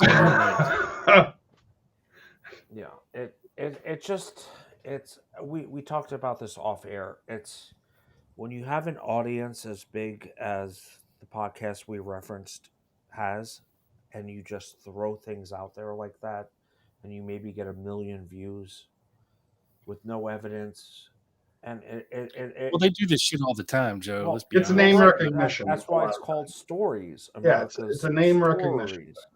They don't go through documents. They don't, but it is irresponsible, and we wanted to kind of correct the record. And you know what I saw today, Joe, on Facebook? No, please tell me. All right, so these guys, these two a-holes we're talking about here, as you guys know, were in Dallas 2 years ago and were very rude and disrespectful during Robert Groden's little deal, right? When he was getting his award or giving his speech No, or I whatever. think it was Sherry. Feaster? Yeah, I think it was her. She's been dead for a year. Yeah. No, Right. her sister. Oh. It was during Robert Groden's talk. It might have been. I was. It was. I was there. Trust me. I'm sorry. I wasn't there. I'm not gonna. I was, and I don't remember, so I defer to Rob. Joe was there, probably drunk, convalescing from his scooter fall. Yeah, right. Rain scream. Loss of blood, and a couple of drinks will do it. Yeah, for sure. But yeah, I saw this thing they had on there. I guess Kenneth over at Lancer posted that them two jabronis and Robert Groden are going to be presenting together about the JFK assassination in the media or the movies or Hollywood or something. Yeah. So they go from disrespecting Robert Groden 2 years ago and being total dicks to now everybody's all hunky-dory, happy-go family, and they're going to be presenting together this year. I just don't get it. Just don't get it. Well, as you know, it doesn't matter to me. I have presented at Lancer. I am presenting at Lancer, but I want evidence, and I want us to get further in this case. So I really don't care what anybody says unless they have some evidence. I mean, if you want to, shoot the breeze forever and you want to keep this a parlor game for 40 more years, yeah, you can do that. And you want to get viewers and you want to get people to pay attention, so you use name recognition instead of evidence, you can do that. You're not going to find out anything. You're just wasting everyone's time. We have someone very notable, the unelected representative, doing that right now. But that's all I'm going to say about that. To quote Forrest Gump. Yeah, I mean, yeah, people, everyone's free to have there's something I said, I think, oh man, Rob will remember this because this was maybe, or you might not because it's been so damn long, but it was like 10 or 11 years ago. And somebody was talking about what they believe. And that's what I believe this gentleman you referred to earlier said, I believe. Well, believe what you like. Prove what you can. I don't care what you believe. And no one should. I don't care what I believe. That's why I don't lead with I believe. Yeah, nobody cares what any of us believe. Yeah, it's what we can prove. What we can prove. Yeah. Thank you, Scott. Exactly Monday. It was Deborah Conway who was speaking during that. I'm pretty sure it was Scott. Groden. Scott is there with his notepad every. I trust him more. Don't make me find the damn clip. She could have been introduced. Please find it because it's a great clip. I mean, it could have been a combination. It's a great clip. I that's what I remember, but I again, it was like a long day.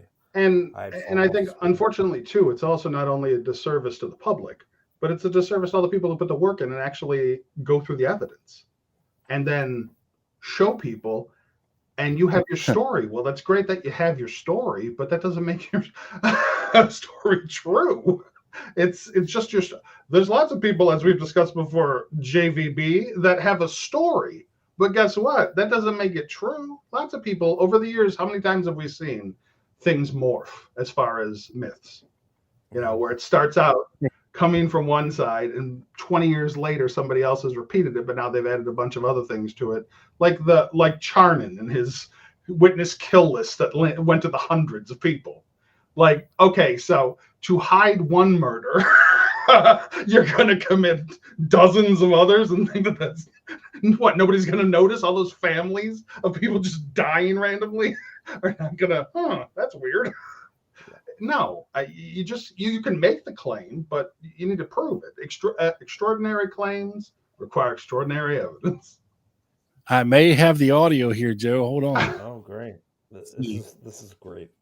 Hey there. Let's see what we got here. Gruber, along with my girlfriend Derek Cuntley from America's Really Old Stories.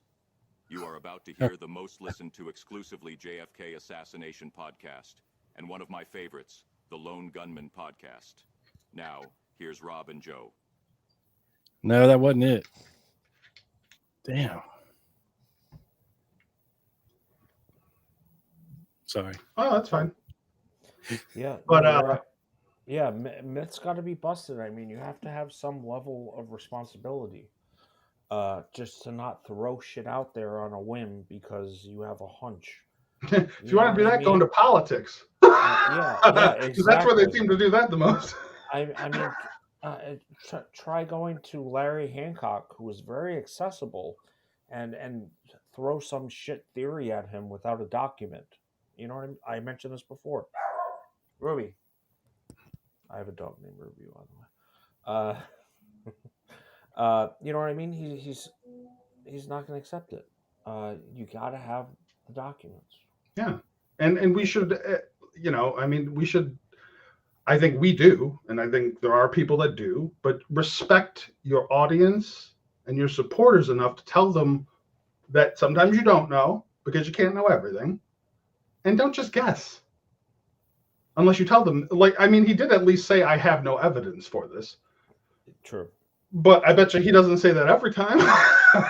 And most people don't say that every time when they just make wild speculations. It's not even so much, it's that anybody's doing it is the problem. This is just, you guys have chosen to focus on this version of it. But we've seen this, people just calling out, and it's name recognition. He didn't pull Frank Sturgis out of a hat. You notice they never say, this guy who we've never heard of, unless there's some evidence with it. Mm-hmm. When they use the big names, that's sort of, I don't want to do any real research. I'm just going to throw a big name out there, and hopefully people will like this enough that it'll fly. Yeah. Hence, and if you don't mind, I would like to I'll briefly go over it and you can add, because you guys were the ones that came across it first, the Accardo thing, which is another one of my favorite, in the vein of what we were just discussing about the Sturgis claim. Some people, including from one article you sent me that from NBC, claiming law enforcement, that a lot of law enforcement think this, which I think is questionable. I'd like to see the law enforcement people that were asked if they believe in this or not, but some people claim that Tony Accardo himself killed Sam Giancana in person, right? Which there are no witnesses for, no surveillance of him or surveillance of the house picked that up, and he was a 69-year-old heavy smoker who had been admitted to the hospital roughly a month before the death of Giancana for stomach issues. That probably didn't happen. I would say 95 or more % certainty. Tony, because first of all, you become the boss so you don't have to do hits. That's why you become the boss, right. The messy work. So a boss is not going to, at the age of 69 with health issues, somehow escape notice of everybody around him and everybody at Giancana's house, kill him in the half-hour window. Like, how could he know? It would have to be somebody that was there, and there's only one person there. And it wasn't Tony Accardo. It wasn't anybody really well known, which is why Blasey probably has flown under the radar for so long, and why only a few people ever picked up on him. And then I think other people did this too, but I think I tried to deep dive that night in a way that a lot of people hadn't done yet, just to show it's like, we have this window, guys. It's like with Oswald.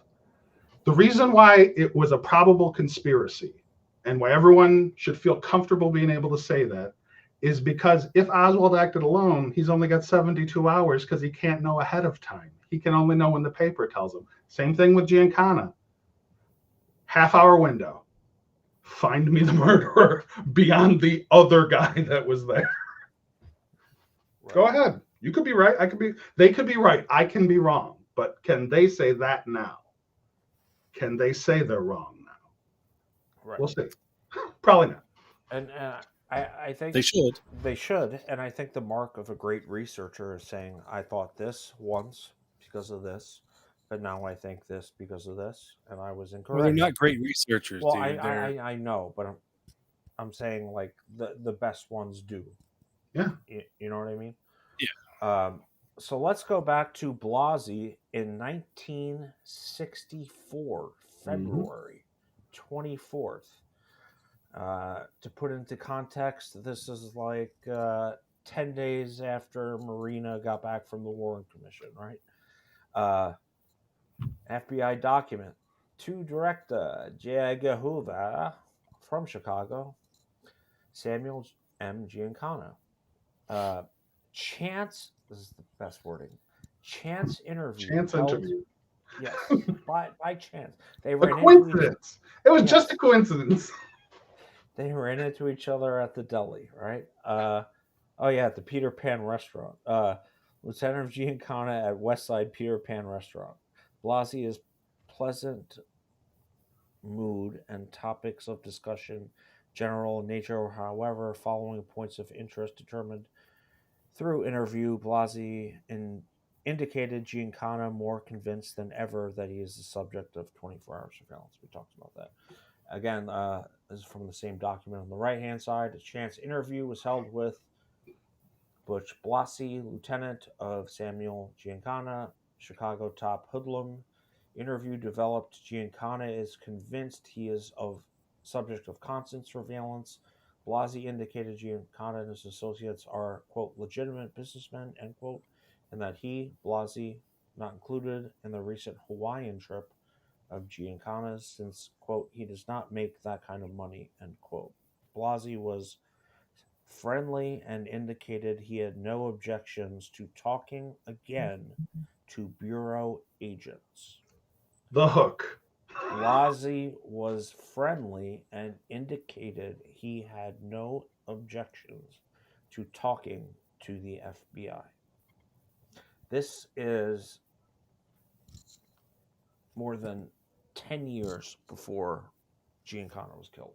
Which showed you that he was already resentful, that he wasn't making that kind of money, even though he was an enforcer and driver for Giancana. And he probably did throw up the finger quotes. We're legitimate businessmen, boy. Yeah. Exactly. And they left me out of the goddamn Hawaii trip. But I think that's just one of many, because as he does the other interviews, he starts to talk about in one where Giancana mistreats his family and doesn't take care of them like he should, as well as he takes care of the women. And that resentment probably built up. And Blasey had already switched sides from Accardo to Giancana when Giancana was ascendant. But when Giancana fell, he still wanted to remain in the mafia, and eventually Accardo became ascendant again. So he had to work for Accardo and Eupa and Gus Alex. And they might have took care of him a little better than Giancana Exactly. did. And Giancana was sick. He probably realized it was a dream. Chances are Sam could not get back to the top again. It would have been a monumental thing if he were to somehow recover and then reclaim after a decade almost. He would have had to take out Accardo. And Eupa and Gus Alex, probably. Yeah. Which was almost impossible. The only people, like I said, what's interesting to me too is I think Nicoletti was part of this purge, and I think so was Roselli. I think that Chicago and New York and the others had had enough, and they had to cut all ties that could lead to the Castro plots, that could lead to the FBI having anything on them. And Giancana had talked, or not Giancana, but Roselli had talked. So they knew he'd talk some more. And they knew that he had no money. He's living with his sister. He's only got his Social Security check. They've cut him out already. It's probably his name and Sam's name that kept them alive a little longer than the average person would have been. But if this would have been a low-grade soldier, they'd got smoked in a week. There wouldn't have even been a second thought. They would have just got killed. But these guys had some connections functional in the mafia. So, I don't think it's a coincidence that they had Nicoletti drive to go kill August Bianchi, who was a gambler that the mafia ended up killing, with the gun that came from the pair, and the other one was used on Sam Giancana. I think that that's a way to keep Nicoletti quiet. That, oh yeah, you're gonna go say something? Well, just so happens you drove the guy who murdered somebody else with the partner gun that we bought this one with. And back then, they kind of lived by the oath, where well, I mean, you just couldn't kill a made guy without some kind of approval first, or else, you're risking retribution. Some massive retribution, like you say, and the one that could order that is a Cardo. It's got to be the bosses. It's either got to be a Cardo, Ayupa, or Gus Alex. Gus Alex is interesting because he's kind of like Meyer Lansky. He isn't a Sicilian, so he can never be the boss, but he can advise and he can run operations. Right. So Gus Alex was sort of like the odd man out, but he was still part of sort of a triumvirate, as where Ayupa was the boss and Ricardo was advising him. So I think it was a combination. I think Ayupa was young enough and liked enough, but not considered smart enough to run the show. And Ricardo's in his ear. Exactly. Yeah. Yeah. It's kind of like Tom Hagen in The Godfather, right? Consigliere that he didn't have. You can't be made if you don't have 100% Italian blood. You can't be made. And back then, they totally obeyed that. Even in Italy now, there's funny enough that we brought up The Sopranos, but basically, this is a few years back now. Somebody sent it to me, and I just laughed because I couldn't believe that they had chosen it. But there was a show called Gomorrah in Italy that was fairly popular. That was like their version of The Sopranos, and the crime family is the Savastanos. Which I thought was pretty funny. Like, Gianmarco Savastano is one of the. That's funny. Nice. One of our biggest supporters of the show, Trey, sent me a message when they were writing down the names in Goodfellas, like when they were on the phone on the wiretaps. One of the names they write down is Borelli. Nice. I mean, I'd already known that, but it's funny. Good eyes. They were paying attention. Yeah. Such a great. A lot of suspicious there. Yeah. All right. So let's see. I'm going to skip ahead a little bit. Dominic Butch Blasi, bodyguard of Giancana, contacted Sep 15 last, interviewed at length, however, declined to indicate Giancana's present whereabouts. Stated FBI must be aware from investigation of Blasi that Blasi has not been with Giancana since release of jail.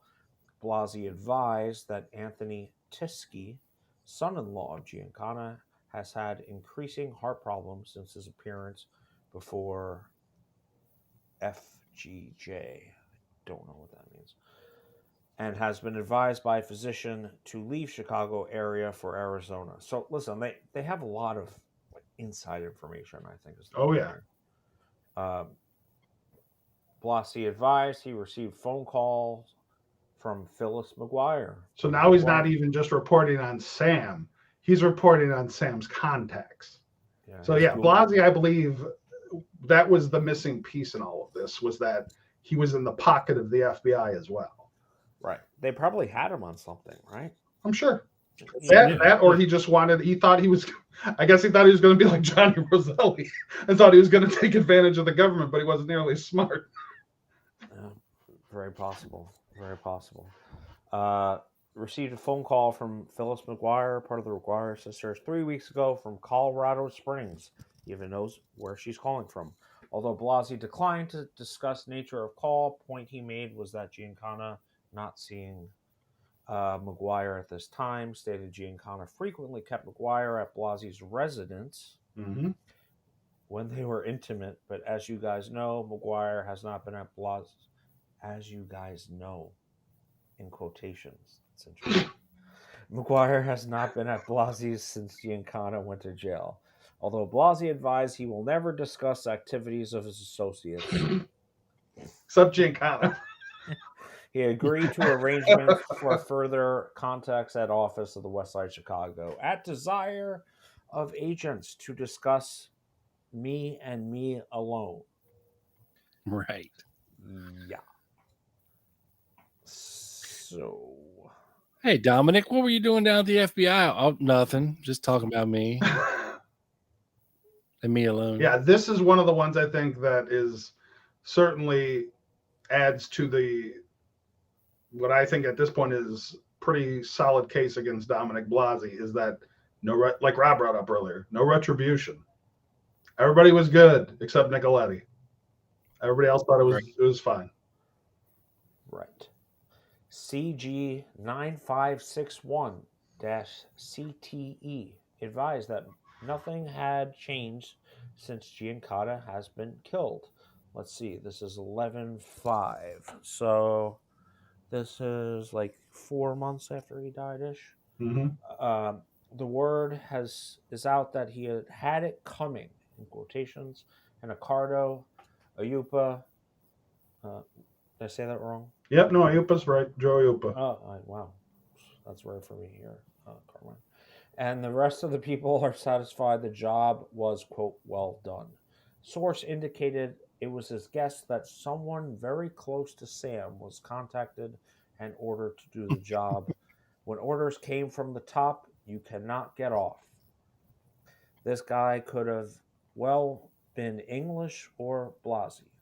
Source indicated that both had the complete confidence of Giancana and would have no trouble getting into Giancana's house. That same informant advised Special Agent Frank Ford there is... God, they infiltrated them so hard, huh? So many informants. Oh, yeah. Oh, there were, yeah. And that's, like I said earlier, that's where you can really see the danger of programs like COINTELPRO, where in some ways Hoover, it was illegal across the board, but in some ways, like taking out the Klan, it actually did a good service to society, but it did it using illegal means. So when the government cannot get you legally, they'll get you illegally, whether that's through surveillance or informants or other ways. They'll find a way to get you. Blackmail. Yeah. And that's what Hoover did. And that's why I have such an issue with stuff like the Patriot Act or, the PRISM program or any surveillance that the government does in the public, because it's a violation of our rights. And even though these guys were criminals and they were mob bosses, they still were supposed to have rights. But you can see as far back as then, Hoover didn't care. They were doing open mailing programs and anybody sent anything from Russia with the CIA. They didn't care. They were going to do whatever they wanted to take this apart. And that's why, and I think the mafia felt similarly. Ricardo was like, he cannot be allowed to take root. He cannot be allowed to contact his old people and call together some sort of group and start his own crew and try to take me down. He's got to go. And we know two guys that'll see him. One hadn't seen him English for a long time. One was there the day of, at night when he normally was never there. Narrows it down pretty closely. Let's see. During the past week, informant stated he has been in several hoodlum hangouts, including Hollywood Lounge in Cicero, Illinois. No one discusses Giancana, and there is no talk about, quote, revenge, as there would be if the mafia murder was not authorized. Right? That's what we've been talking about. I'm sure was rewarded quite well. Yes, I'm sure. I'm sure Blasi or whomever else it could have been was rewarded quite well for getting rid of him. Yeah. It is now well known that, quote, Sam got someone high up pretty mad, end quote. Source indicated that Giancana brought it on himself by whatever he said or did since returning to Mexico. Right? Like I've been saying. Source indicated that two LCN members, La Cosa Nostra, yes, sir, were very close to Giancana. He stated that one or the other probably got a phone call from one of the committee. Whoever received the call would have had no choice. Source indicated that Giancana was definitely with, quote, friends when he was killed. It was a source's opinion that either Charles English or Dominic Blasi would be good suspects in this murder. And also, too, in the time The that half hour. Isn't that crazy? that Giancana was in Mexico, he's still conducting mafia business, and he's not kicking it up back to Accardo and the boys in Chicago. So they were pissed about that too. And like I said, not to mention the fact that, they knew he was coming back. This is something they could have planned and executed not very long after Giancana returned to Chicago. As you know, it was a couple days, maybe 2 days. I was just going to say, I would assume Blasi, as we know from the earlier thing, was just as vocal with the mob as he was with the FBI. So as soon as Giancana hit the ground and he knew, he called the triumvirate. Yep. And Accardo was like, okay. Thanks for the heads up, buddy. Yeah. Keep an eye on him. Tell me exactly what he does and where he goes. And the FBI was like, hey, keep an eye on him. Tell us exactly where he is and where he goes. That awkward phone call. Hey, this is Tony, the big tuna. Hey, Dominic, I need you to take your boy out there tonight, by the way. Don't wait. It needs to be done tonight. And he was probably like, fuck. But he had already, like I said earlier, he had already betrayed Accardo for Giancana. Why wouldn't he betray Giancana for Accardo? Right. It's not like he had real loyalty. If he had real loyalty, he wouldn't have been talking to the FBI. Yeah.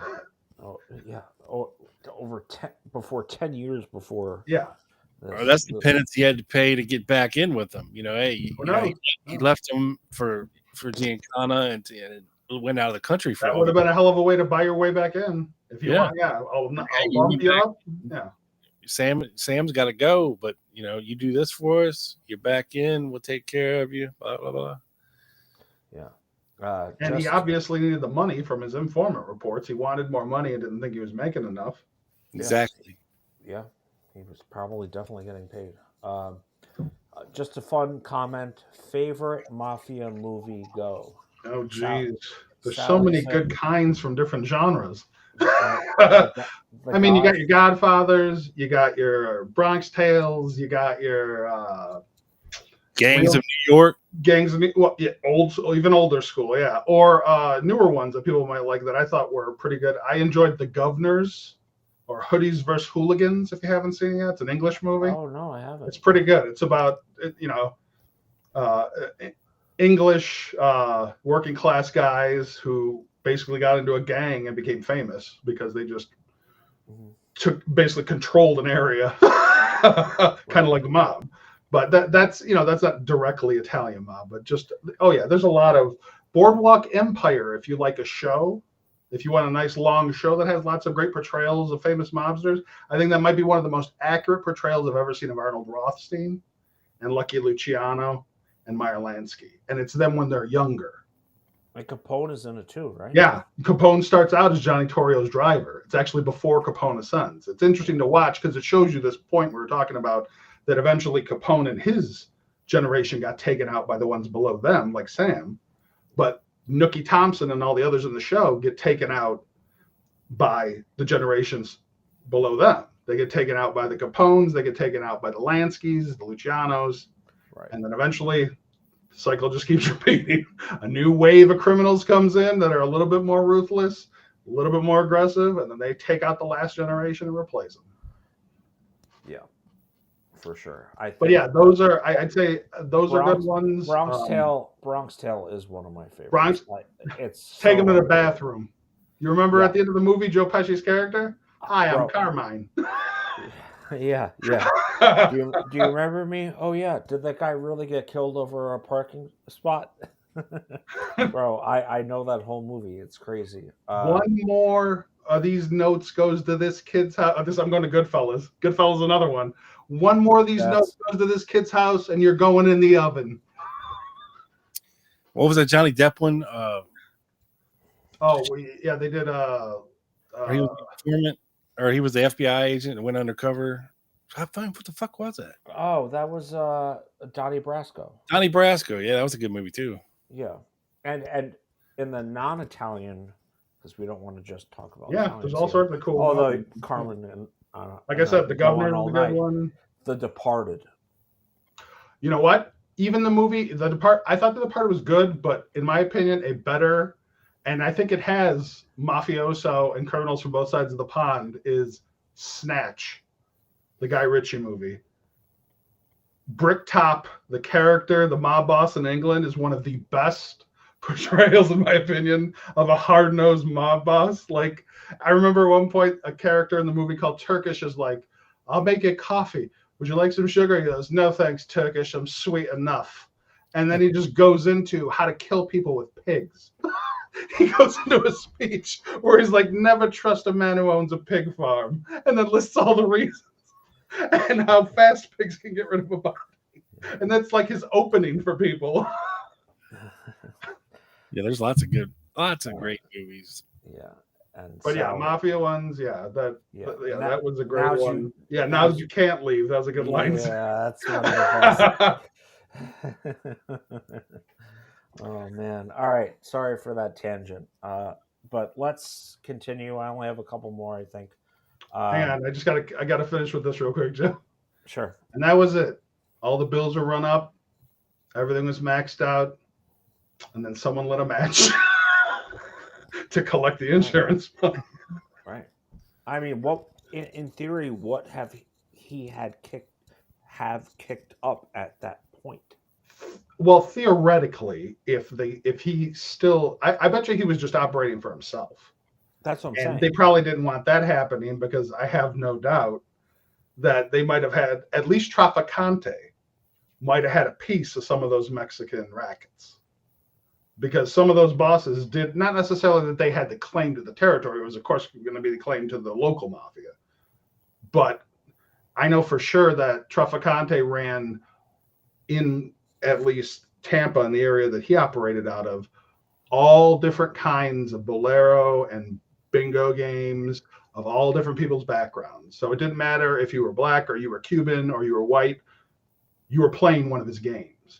It might look like somebody else owned it, but ultimately he owned it and got kicked up the majority of everything they made. And again, what the hell were Dominic Blasi and Charles English doing in Florida? It was a popular place. They might have worked for Traficante for all we know. That's what I'm saying. They might have been doing something. Yeah, just selling the services. Because I mean, they left Giancana alone there for a couple months in Houston, it sounds like, or Mexico, and then Houston, whatever. But they had been in Florida for a couple months. Yeah, without Giancana. So I don't know. Yeah, they had his whole timeline. They had which Gumar. It has to be someone real close, as they keep saying. It had to be someone, and there was one guy who consistently, on the time it mattered, was real close. And it wasn't Frank Sturgis.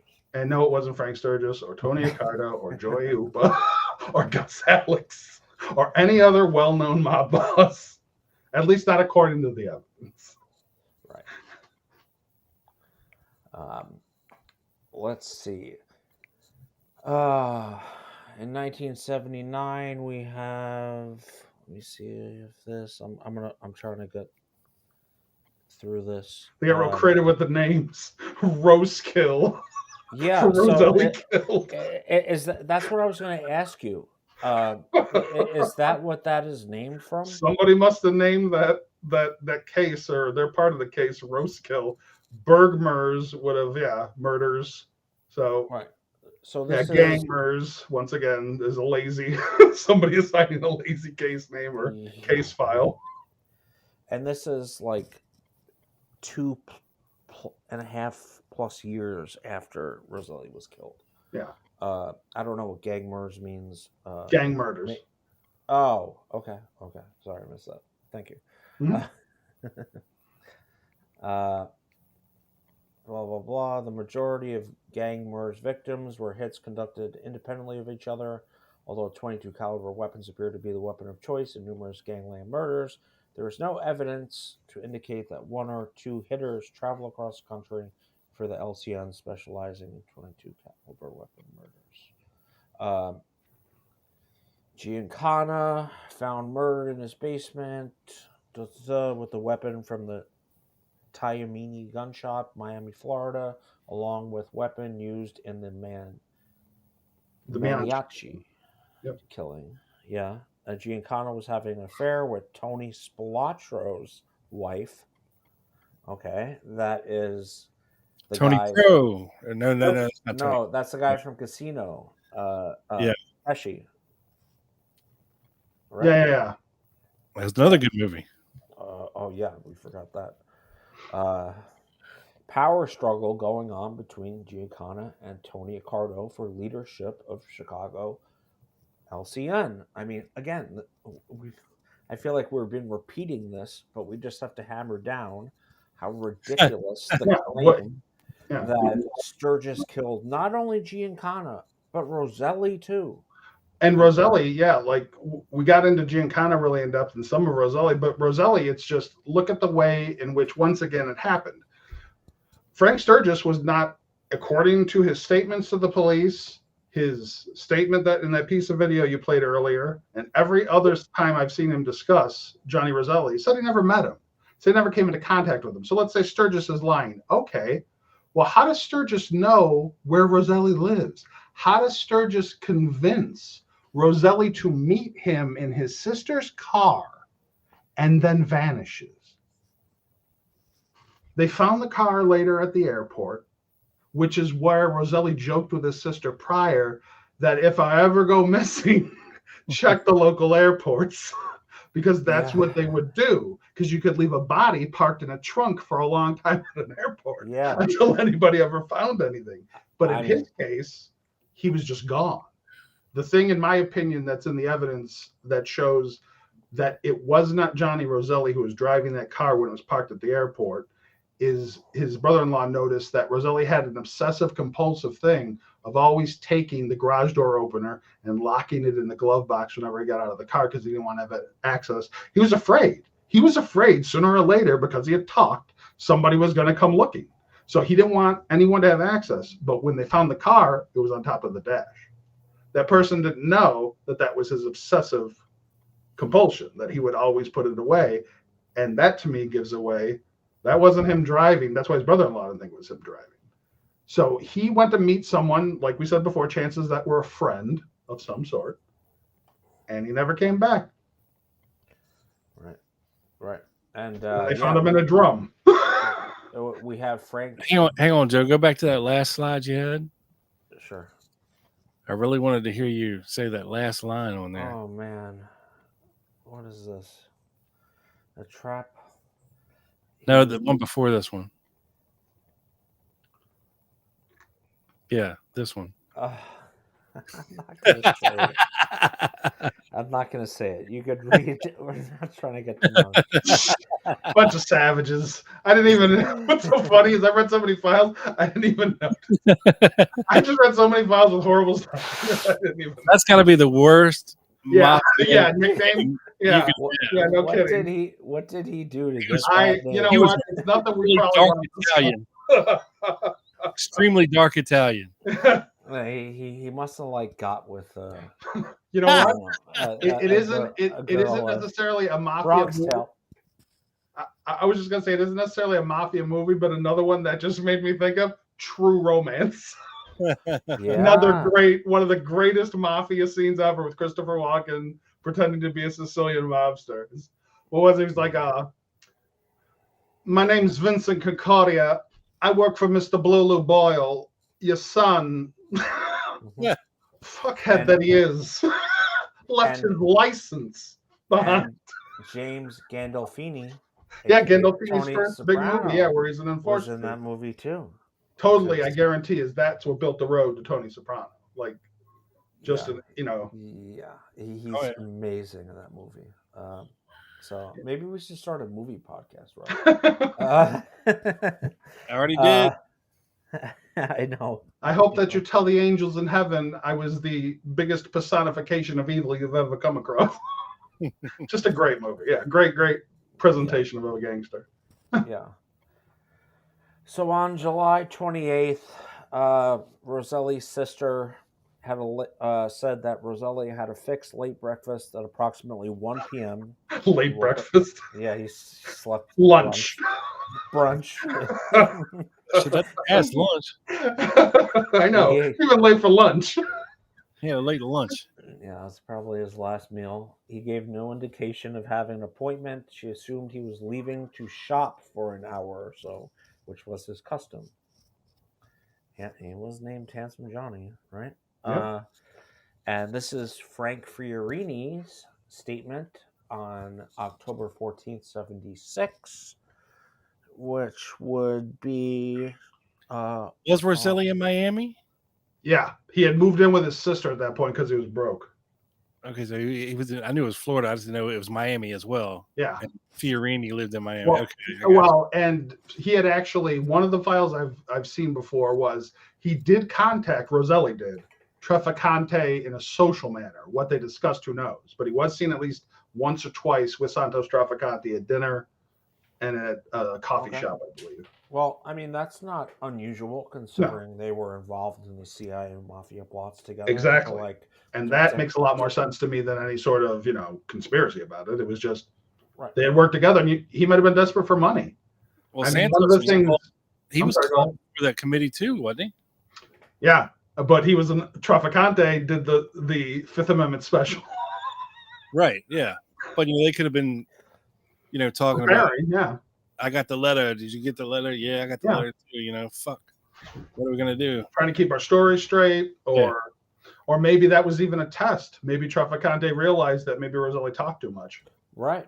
He could have been feeling him out. Yeah, 100%. So did you take the fifth there, bud? No. What they wanted to hear. Well, I think Roselli really did himself in by making friends with Harvey.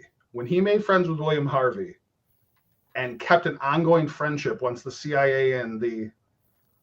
Thank you, James, for that you liked my walking impression. Was spot on. That's good. No, now you're bringing me back because that is such a great...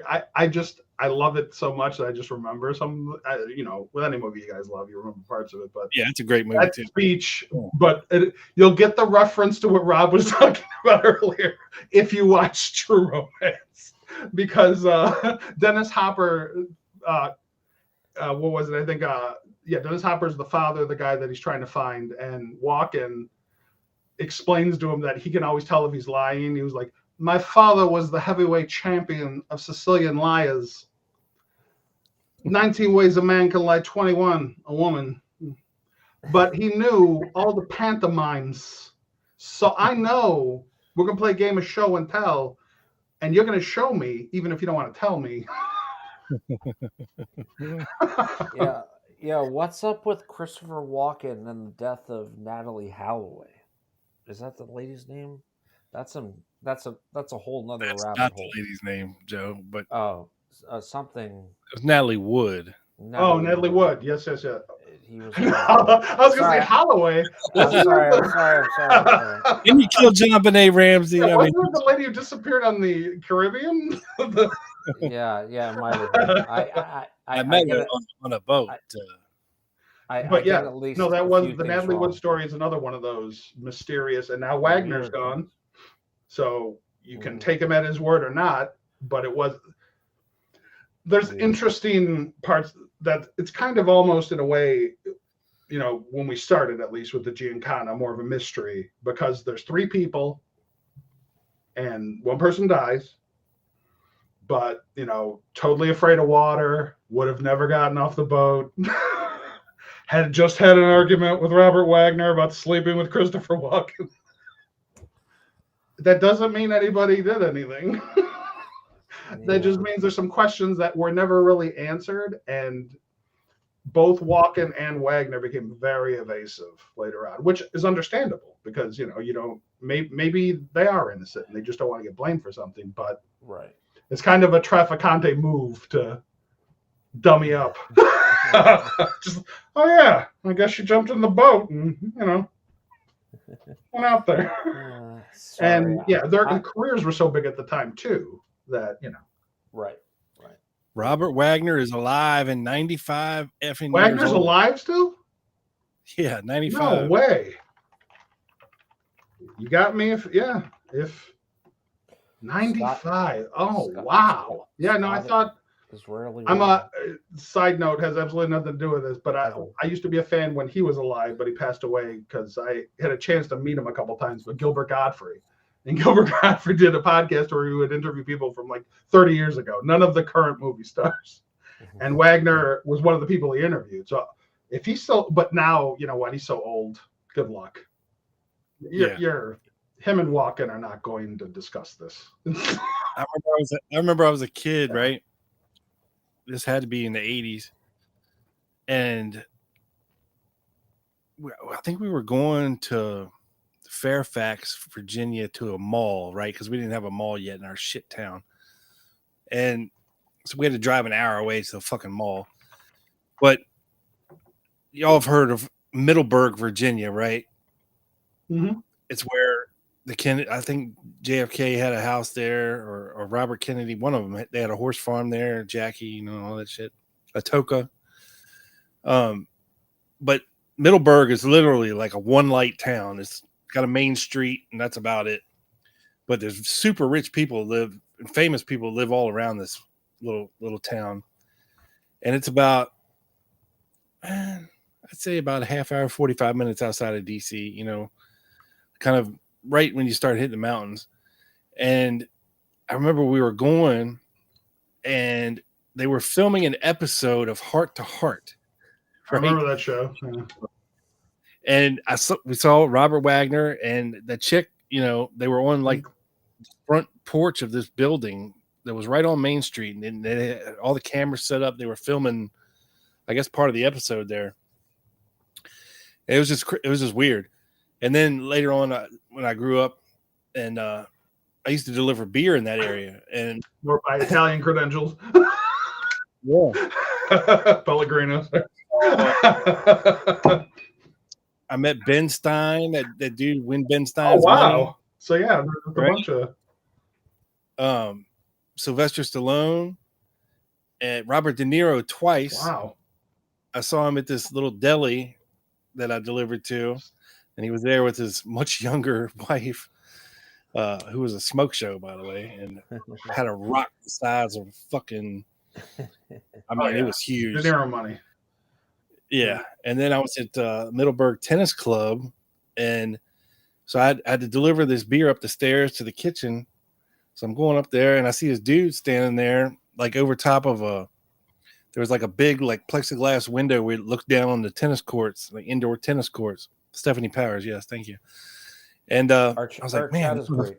I was like, that motherfucker looks like Robert Duvall again.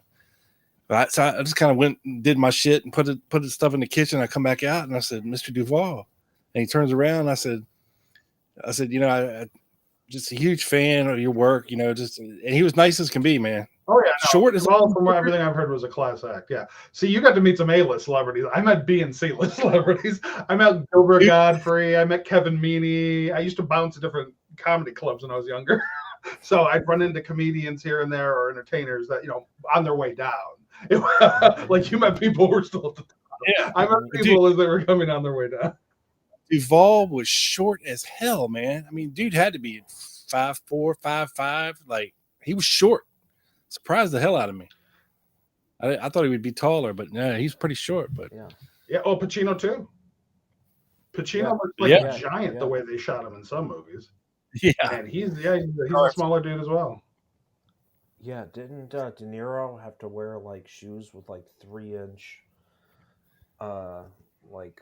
It's not very common to see. Like, I am the only Italian I know that is 6'3", and that's because you're 6'3".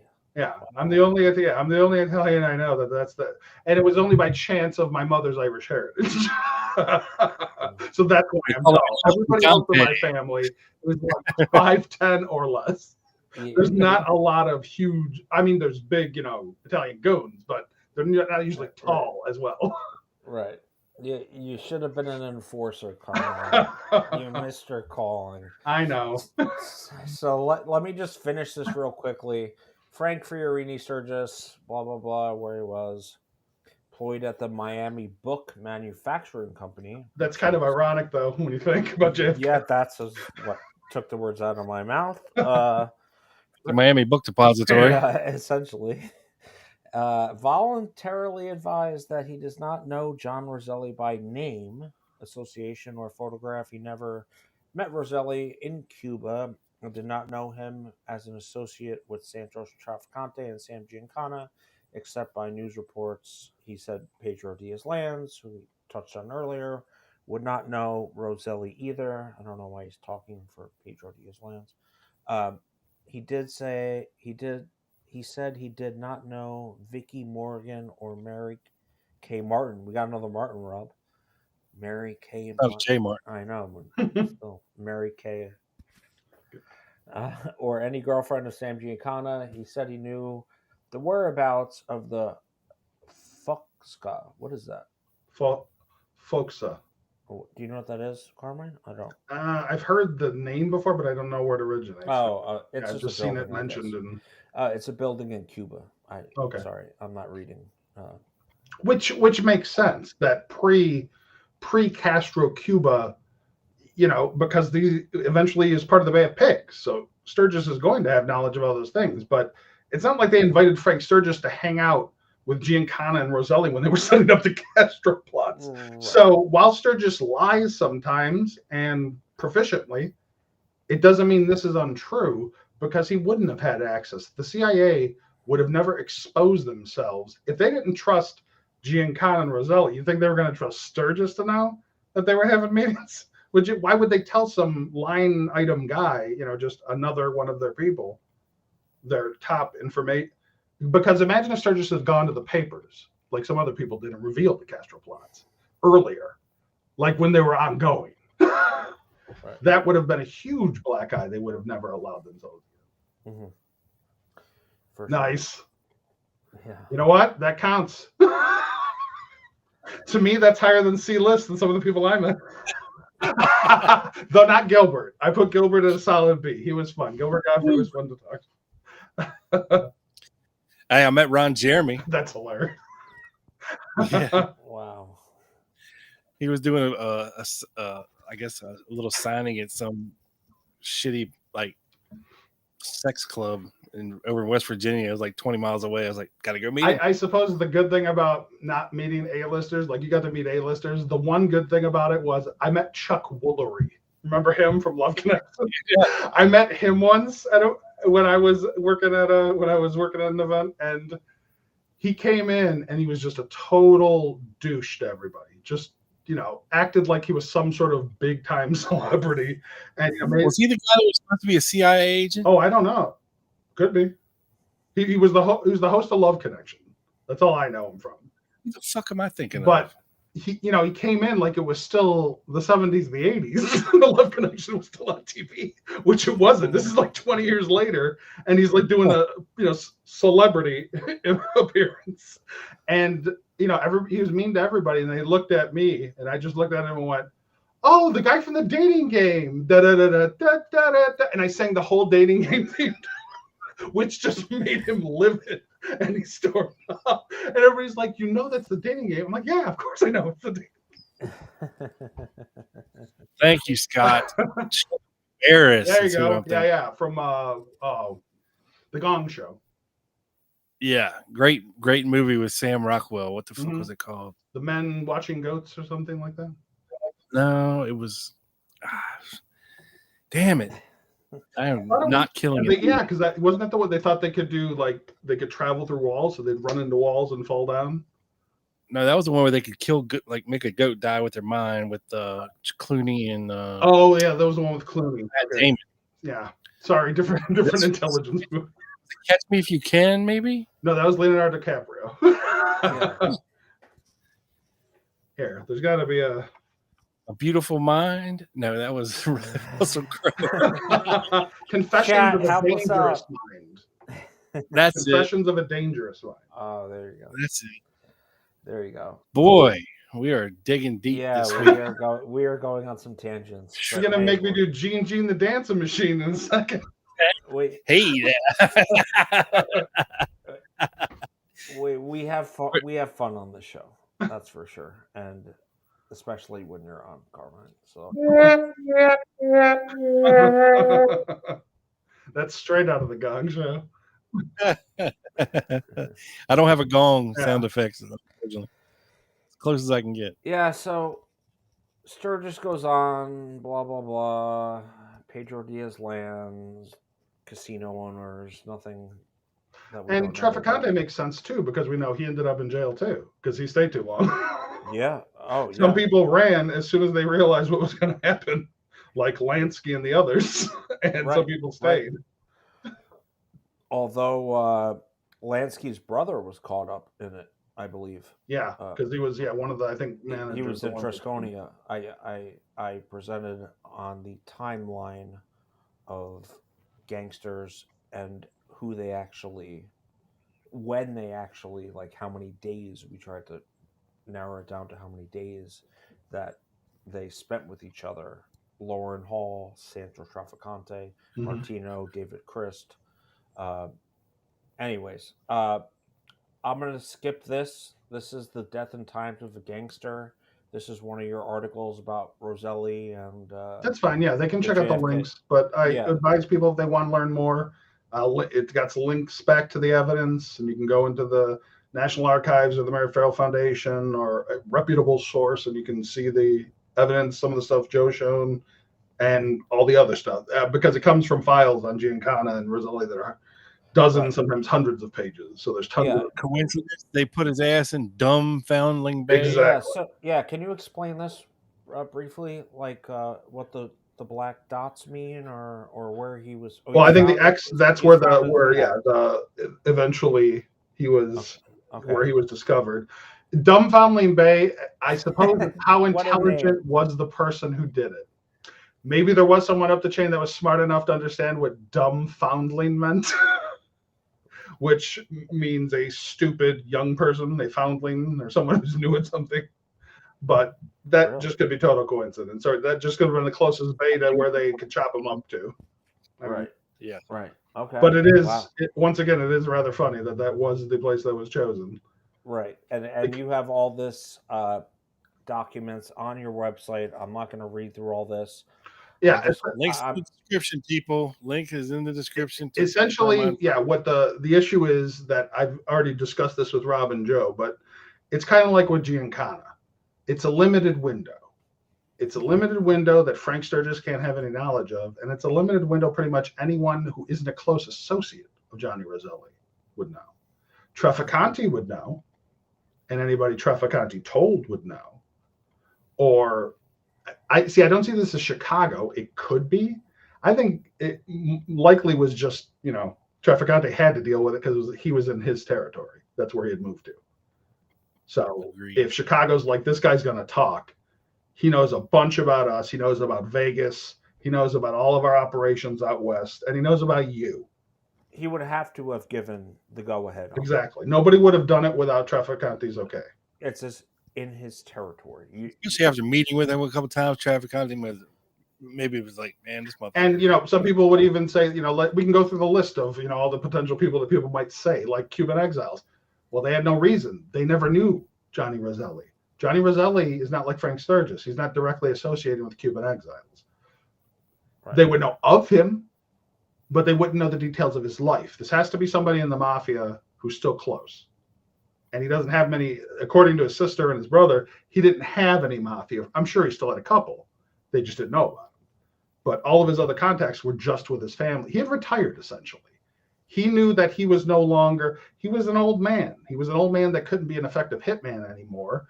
He had been a fixer for a long time, but even that, and he got displaced when the people that he associated with were taken out as bosses and the new bosses took over. Why would you want to use a worn down old hitman? All right. Especially if he's not making any income and he's broken in his sister's basement. And he had to borrow money from her. And that to me is the ultimate showing you he's broke. What respectable mafioso would have to go and ask their sister to borrow money so that they could just pay their basic expenses and live in her house? He didn't even have a car. He was using her car when he disappeared. Yeah. The Silver Caprice. The Impala, I think it was. Yeah. It was new too. That must have. I'm sure she was mad. Bunch of savages. It's like you had to take him out in my car. Now I probably have to sell the car because you feel bad, and I was going to remind you of that twist. His sister killed him. Nice. Here we go. I know exactly. So, last slide. I mean, this sounds personal to me. Oh, yeah. I mean, Yeah. So last slide I have autopsy findings of Johnny Roselli. Decomposed body, gag occluding mouth and nose. Gag over his mouth and nose. I don't know how that works, but circular wound of lower abdomen post-mortem. Rob, you're going to laugh at me with all these words coming up. I might skip some of them. V-shaped incised wound of abdomen with removal of upper pole of kidney and multiple incisions of small bowel post-mortem. 2 circular perforations. Thank you. Of stomach post-mortem. I like Carmine. Have Yeah, fun I tonight. know. Can you come and Sure. correct me more often? This is it's a disaster every week. It's a running joke here. Bilateral amputation of lower extremities, which They cut his legs off. Yeah, They chopped him into pieces. All a bunch of other shit. Essentially, he was severe pulmonary emphysema and fibrosis, moderate coronary arteriosclerosis, advanced osteoarthritis of lumbar spine, marked dilation of bladder or dilatation of bladder. I love you, Carmine. Thank you. I just read so many medical things. Yeah. Once you've done the JFK case long enough, you just read. I wish I didn't know how to pronounce those words. Right. They literally cut the piss out of him. Well, I mean, yeah, no, this is another reason why Sturgis or one person alone didn't do it, is because someone had to drive and someone had to do it to him. You can't drive while you're asphyxiating him. This is a 2-person job. Chances are, the closest since we've been doing gangster movies, it was Maury in Goodfellas when Pesci came from behind with the ice pick. That's what probably happened to Roselli. One of his buddies got in the back.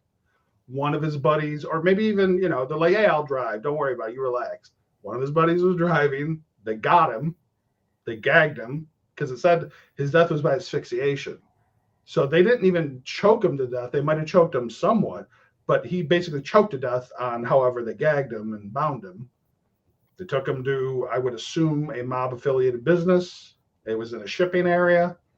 There were lots of restaurants with grease barrels. They took one. They chopped him up. They cleared it off. They rubbed off all the numbers. And into the bay he went. And he did not come out. So, yeah, I mean, I guess to wrap this kind of up. Johnny hardly knew you. Sturgis, man. This, just to throw shit out like this. Yeah. Without any evidence, even if you say, I have no evidence, it's just a hunch, it's not responsible to me. But again, we're not telling stories here. We are document researchers. So it's a different type of thing. And I'm not saying that people don't have the right. If you want to speculate away. But don't speculate to such an extent that you mislead people. Don't say that your speculation is the truth. Or like what I tell you, one of the words the kids like to use these days, vibing. Don't vibe your way to the truth. You find the truth, and that's by digging into a lot of tedious files that are probably going to be useless for the most part, but eventually you might find something. Right. And that's the hard part, and that usually separates the people with hunches from the people with evidence. I think we're at a consensus here, Joe, that fuck those guys. How about that? Brought to you by Big Bad Rob's Beef Jerky. That's what they said about us, without knowing anything about us, by the way. And if you're going to Lancer, you can go buy your shirts in our merch store. The Fuck Those Guys t-shirt. If you pay them enough, Nice. Trying to get part of. if You you want pay the them enough, TGLP section? if you give them a big enough Yeah. super chat, they might even sign it for you.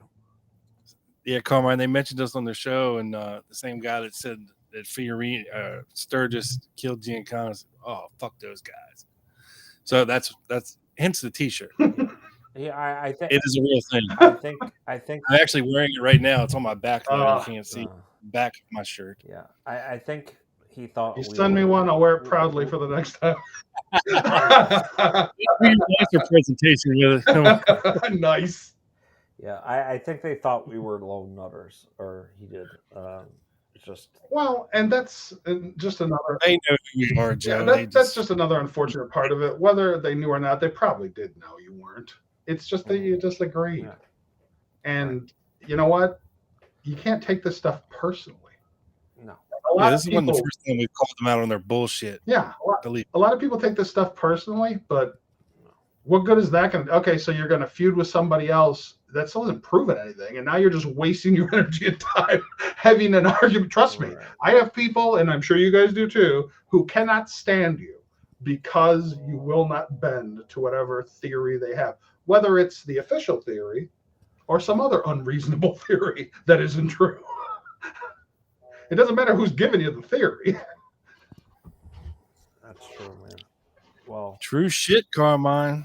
Yeah, that is all I have, sir. Anything else you want to finish up with there, Mr. Triple B? Carmine, you want to plug your shit away real quick? Sure. Before we get out of here? Yeah, I am. And as I told Rob and Joe off air, I think earlier in the week when we were talking, I will set up a merch page. People keep telling me, you've been doing this for over a decade. Why don't you have a merch page? I will.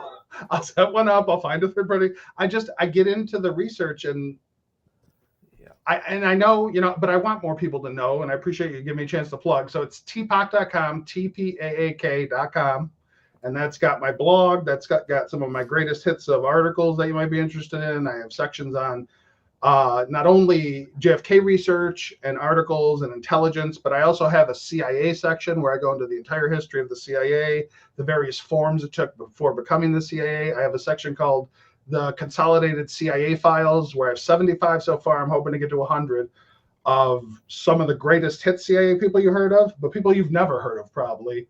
And what I did is I dug through all the files the government has. I dug through the FBI's vault. I dug through the CIA's offerings online, and then I put them all into one place with pictures that you're probably never going to see anywhere else, and tried to give you a new resource. Just if you want to know more about the CIA, this is how they function. These are the people that actually make it work. Like, for instance, one of the people I cover is called Ann Goodpasture, who most people only know she's associated with the JFK case. But she is a very prominent figure in intelligence that has been missed by a lot of people that don't understand that Ann Goodpasture was the secretary to William Donovan during the OSS and the coordinator's office before the OSS. And she was in the Special Services Unit, and she was in the Central Intelligence Group, and then the CIA. So she was influencing American intelligence for decades. A woman who, they said couldn't happen at that time. That's nonsense. If you were smart enough, man or woman, and you got into the right group, you could be very effective and you could have a big influence. But most people don't even know her name. They know that she is something related to the JFK case, which she is, but she made Mexico City wouldn't have happened the way it did without her. Win Scott, a lot of people try to talk about how great Win Scott is, and he was a good administrator, but she was the hatchet man. She was the one who made sure what he wanted to happen happened. Kind of like a gatekeeper. Walking. Nice. Yeah, we did get a response to do one more walk-in quote from you. So what was it? When he goes when those of you who will watch True Romance later see it, will get it. And those who have not seen it will understand once you have. But yeah, another one of the part of the speech when he was talking about to Dennis Hopper. So Dennis Hopper lies to him, and because Walken's character has the knowledge of the pantomimes, he's able to automatically know that he's lying. He just smiles at him and then he punches him right in the nose, like something that would break your nose. And his nose starts to bleed and he hands him a handkerchief. And he's like, "You like that? Huh? Because that's as good as it's going to get. And it's never going to get that good again." That's all I got to offer you. I love it. We love it. Carmine, thank you so much. Again, links are in the description to the website and Carmine's books on Amazon, where you can go check them out and purchase. Yeah. Dude, yeah, we cannot wait another year for this shit. So Yeah. No, whatever. Yeah. I'll be more than happy to jump back on when you got when you want to do some more myth busting. Absolutely. It's been so fun. The tangents, the great conversations, the great insight that you provide. Well, I it's can't my thank pleasure you. to be with you guys. Yeah, it's always and- cool to be, where we can just talk and joke and be serious and, Yeah. And hopefully provide something entertaining and actually useful with evidence to the people. Right. And the audience doesn't know that we spent an hour and a half on Monday night doing the same Well, they didn't. conversation. Not with movies, but close. But yeah, Smarts, don't it? Makes your eyes water. my eyes are watering. Actually, I've been.